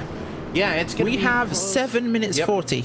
Yeah, 7 minutes and 51 seconds when the 77 it's crossed the close. line. So, yep, 40 left to go here. So, yeah, Rachel, this is going to should be make it. extremely close.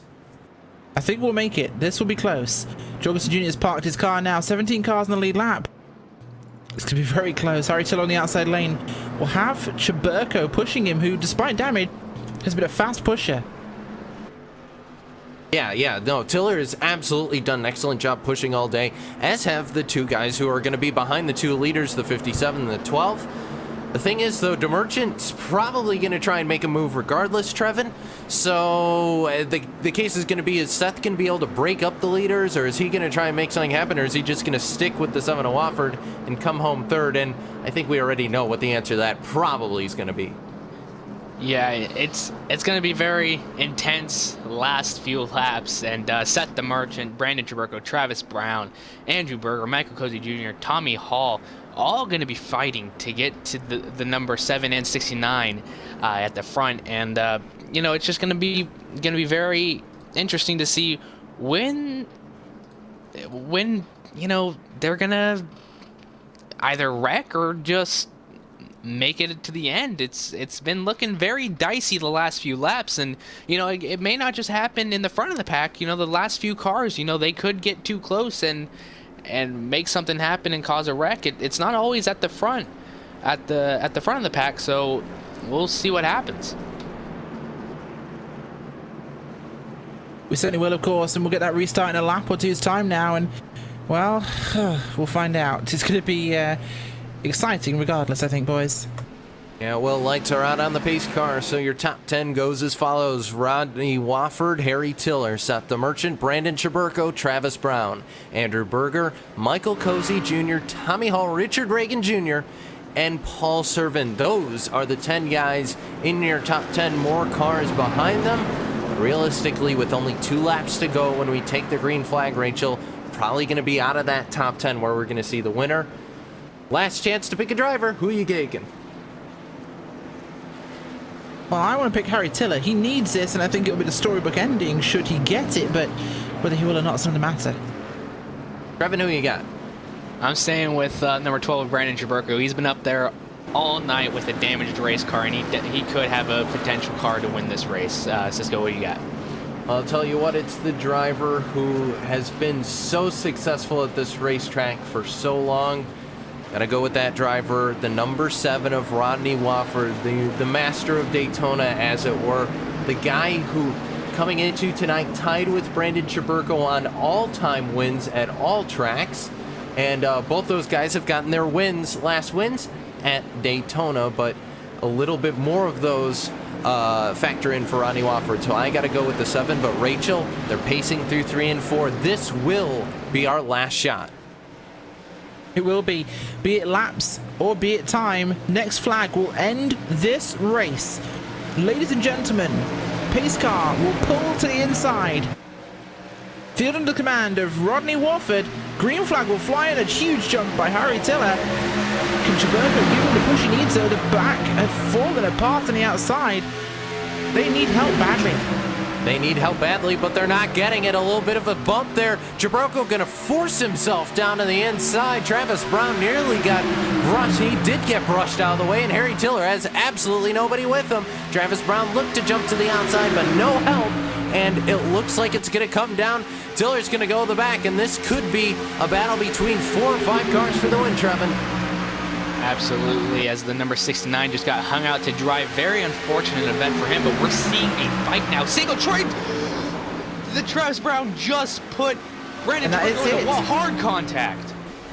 Yeah, we'll just have a quick replay of that one because that's ended our race, but Travis Brown pushed Jabroko in the corner with his very uneven bumper, and that damage meant he caught him at a weird angle, turned him around, and that unfortunately caught Tiller as well. Harry Tiller there with damage. Can he get to the end? No, he keeps his car in one straight line.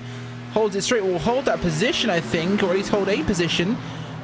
Will it be third, though? That's not... Well, that's the question we need to find out, because at the moment, I believe... Where's Holloway? Holloway is down in 17th place. He's rolled to a stop, I think, with a blown motor. Oh, can Tiller carry on? That'll be a huge advantage for him. I think Harry Tiller's up in... Tiller looks like he may be trying to... Yeah, he's trying to pass as many cars as he can. Yeah, he'll get sorted in third. That's huge. That's huge points for him. That could push him into the playoffs.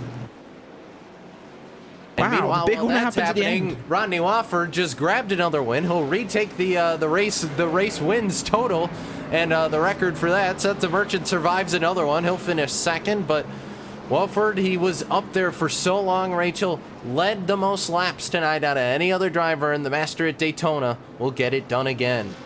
And he is our first repeat winner this season, folks. Rodney Wofford, the master of Daytona, first repeat winner, and it's taken till round number 12 to get that. What a statistic this season. In fact, I look at my scoreboard right now, and Rodney Wofford was our very... Actually, no. Oh. It's 12 for 12. I'm wrong. I thought Wofford had won this season, and he hadn't. Rodney Wofford hadn't won this season. So it's 12 races, 12 winners. This is incredible. We'll have to double check that. I'm looking at... He won the shootout. No, he won the shootout. Oh, he won the shootout, which might mean he hasn't won a race. It's not a points winner. Yeah, it's not a points race. Points paying event. So, yeah, you may be right here. So either way... Yeah, no, we do have him as a win. It was a points-paying win. It was later on, Rachel. It was later on. So this will be our first repeat winner this season. Well, there you go. Fantastic. That will be it for him, of course. We only have our race winners for some reason up to round number 8 listed in our sheet. We're going to take a look at the... Cisco, question mark. Either way. We're going to look at that replay for the accident because we didn't get a chance to do so. So now we'll take a look at it. And what happened there, it looks like the 01 got in the 12 and they were just going for position there. The 12 basically had nowhere to go. He got a huge push from Travis Brown going into turn number 3. And when the 12, I think, went to... he just hit the 57. There was literally nowhere for him to go. He just gets turned off the front bumper of Travis Brown, and next thing you know, the entire field is piled up. Michael Cozy Jr., nowhere to go. We'll look from the back bumper of Seth the Merchant, and everything just closes up, and there's absolutely nowhere for anybody to go. No, not at all, and that's a huge one for them, unfortunately. Nowhere to go. Not what they wanted to have happen at all at this stage, but... Well, it's put them in a very difficult position for that because now they've found themselves without some points for some guys who desperately needed it, but, well, it's going to shake things up for sure. Yeah, it will, and another great win for Rodney Wofford. We'll take one last look before we jump away, but just another case of, guys, Trevin, this is what the racing produces. A lot of guys fighting for not a whole lot of real estate and trying to get the runs they need. Just didn't work out for a lot of them. A lot of people racing for real estate that just wasn't there, and we saw it happen. It just turned the number 12 around, and super speedways, you're going such high speed and so close, really know where you can go once the wreck starts, and that was just quite the way to finish the race. Would have liked to see it go green all the way. However, this is what we got, but either way, spectacular race. close to 12 different drivers for 12 different races, but that won't happen this season. There's always next season, but still spectacular that we got 11 different winners this season. We certainly will. Still, the incredible statistic this season, and Rodney Wofford burns him down there on the pit road. Having a great time in this one. Back in victory lane, of course, at Daytona in that race fan number 7 machine. Incredible run from him today as he'll park that in his pit box. And well, we will go for a very short break. We'll be back with the post-race show here on LSRTV. Get a chance to chat to some of your drivers.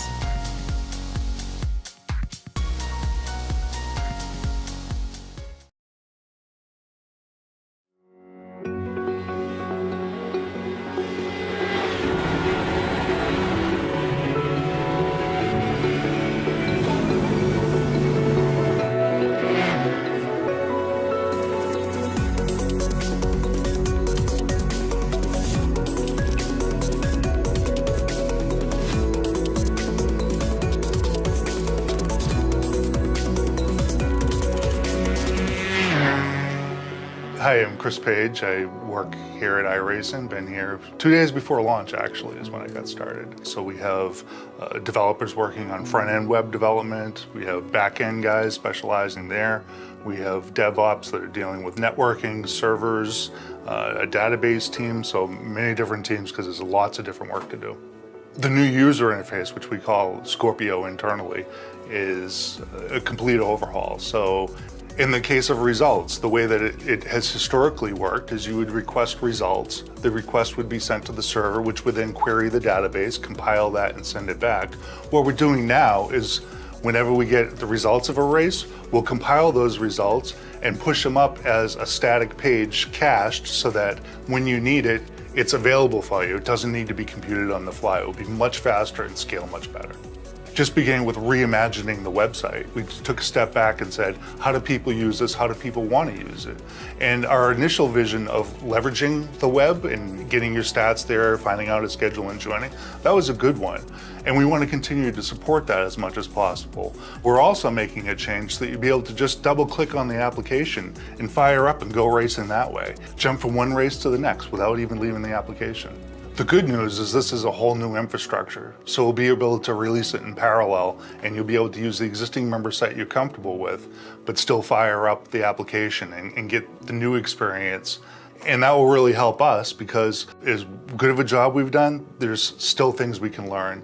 And by running it in parallel, we'll be able to collect that data and make it an even better experience. We'll be able to learn by your input. So with the preview of the user interface, you'll be able to use the new feature Time Attack and be able to experience some of the existing functionality, but we still haven't done everything, and that will come over time. We're going to have tighter integration with the sim and the back end than we ever have before. So as an example, in Time Attack, whenever there's a new best lap time, we take that lap data and we push it up into the cloud. What then happens is when you're in Time Attack, you're launching a session, you can pick anyone's best lap time and race against it, whether that be a friend or the leader in your current competition. When you fire up the sim, it will pull down that data and you can race against that lap time. We're looking forward to getting this out to you because we've been working on it for a really long time. But we're super excited about where we're going because this is only the beginning.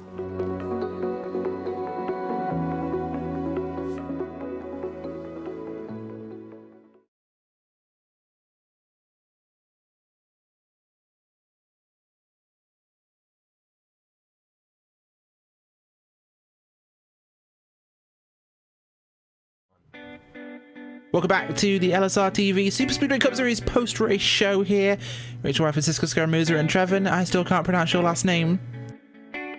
Valderrama. Gotta play more. We're gonna call you Alderaan, okay? We're gonna call you Alderaan. You know, like the planet that blew up in Star Wars. Either way, we move on, of course. First off, we have got Harry Tiller, driver of the 69 car, to talk to. The driver from the UK who, by the skin of his, apparently according to most Americans, crooked teeth, because he's British, Harry Tiller, you have pointed in now to the playoffs so far. Okay. You have managed to make it past Travis Brown and Holloway, so you are actually now in a position where you have, for now, made it into the points for the playoffs. Is that what you wanted? Well, yeah, I would have liked the win at the end there, but obviously Chubbs wasn't going to push me, was he? But no, I mean it's good that I got a good result there. I don't know how I got through that last wreck without blowing my engine, but no, it's good to get a good points result in that race because I needed it after missing one race and not having a good result in a couple of others. But I feel bad for Travis there because he got up to, I think it was fourth, and we were working together the whole race, and just a shame that he got a bad race and he might not be able to make it. Well, either way, it's a good position for you to be in, of course. I think he might still be good because both you and Travis are ahead of Daniel Holloway. So you could both be safe so far, pending, of course, the last race. But did you think it was all over when that final crash happened? Oh, when I saw them crashing in front of me, I just kept my foot planted. I just thought, oh, I've just got to see what I can get out of this. And I don't know how. I don't know if I got through it with a little bit of glitching or what, but somehow I managed to, I think I hit Chubb square in the door, and my engine kept going. And it told me to let the 24 by, but I think he was pretty dead. So luckily I got through it. Yeah. Let's just say you had a cold trickle in more ways than one. Yeah. It's just a shame it wasn't for the win. I think I annoyed a few drivers though, because after the checkered, flipping what's his name, Seth came and doored me coming across the line. I'm not sure what that was about, but no, I'm not sure I made many fun friends. In games, we'll say, for the political correctness of the broadcast booth. But congratulations, Harry, who makes it work on a 69 car. Yeah, thank you. Well, I just need to thank Travis, Cozy, and Spencer for helping me out that race. They've been good guys to work with lately, and I've enjoyed it a lot more with those guys and running up front with them. And well, just thanks to Rod as well for running the league. And yeah, we'll come back next week and hopefully score a win just before the playoffs. We certainly hope you do. Well, thanks for joining us. Harry Tiller, driver of the 69 car, came home today in the third spot and managed to make it to playoff points. Rodney Wofford, though, joins us, race winner tonight. First repeat winner of the season in round number 12. Rodney, congratulations. Thank you, Rachel. Thank you very much.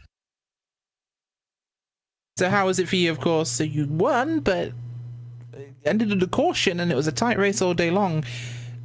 Competing with Chaburko's semi-demolished race car, somehow you managed to just point him out on speed. It feels amazing. Definitely have had winning cars all week, or all season, I mean. Tonight it was a really quick car, but yeah, he was damaged, so I knew I had a really good chance of doing something.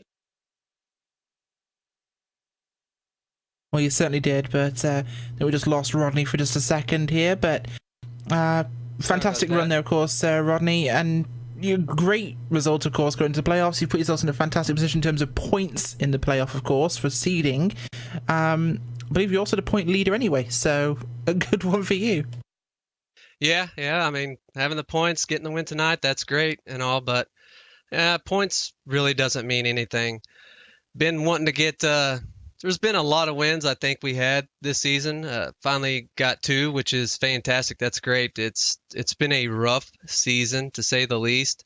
Been a lot of junked race cars, and it's been a distraught season so far. And I finally had to do something midway through that race, and just I had to go. It was time. I can't sit around no more and baby it, and just got to get around these guys that are potentially dangerous and a threat, and put this thing back up front and run and go for wins more often. Well, you did just that. Who makes it work for you guys in the 7? I got to thank everybody here at the crew. I got to thank Rod Flagg for the league, man. He does an awesome job. Got to thank you, Rachel, Evan, everybody up in the booth. You guys on Friday nights, you guys do an amazing job every week. I want to give everybody watching a big shout out. I want to give a huge shout out to Chris Bassini and his wife. Thank you guys. I want to give a huge shout out to my mom and dad. It was their anniversary last week, and I really wanted to get the win for them. But, you know, hey, it's a week later. Happy anniversary. This one goes out to you guys. Well, there you go. Thanks for joining us, Rodney Wofford, winner in the number 7 car tonight. Well, folks, finally, before we close off tonight, we'll go through the post-race results. Rodney Wofford, of course, comes home with the win tonight. Seth Merchant in second place. Tiller in third with Tommy Hall in the fourth spot. Written out second. Brandon Kuzmon's Vice. Alex Hallinar, Mike Schultz, Rod Flagg, and Gary Champion your top 10 with Richard Reagan Jr., Paul Servant, Travis Brown, Victor Bartlett, Scott Warren, Brendan Chaburko, Kuranko Cozy Jr., Andrew Berger, Daniel Holloway, Spencer Preet in 20th, and with Dan Harrington, Glenn Hedrick, Justin Devine, Mark Jorgensen Jr., Mike Thiel, Kevin Spencer, Jimmy Coleman, Jared Haggerty, Chris Bassini, Chris Patton, Logan McCanley, and Dwayne Cooper rounding out your field. Well, guys, it's been a fantastic race from here tonight. I want to thank everybody for tuning in and watching.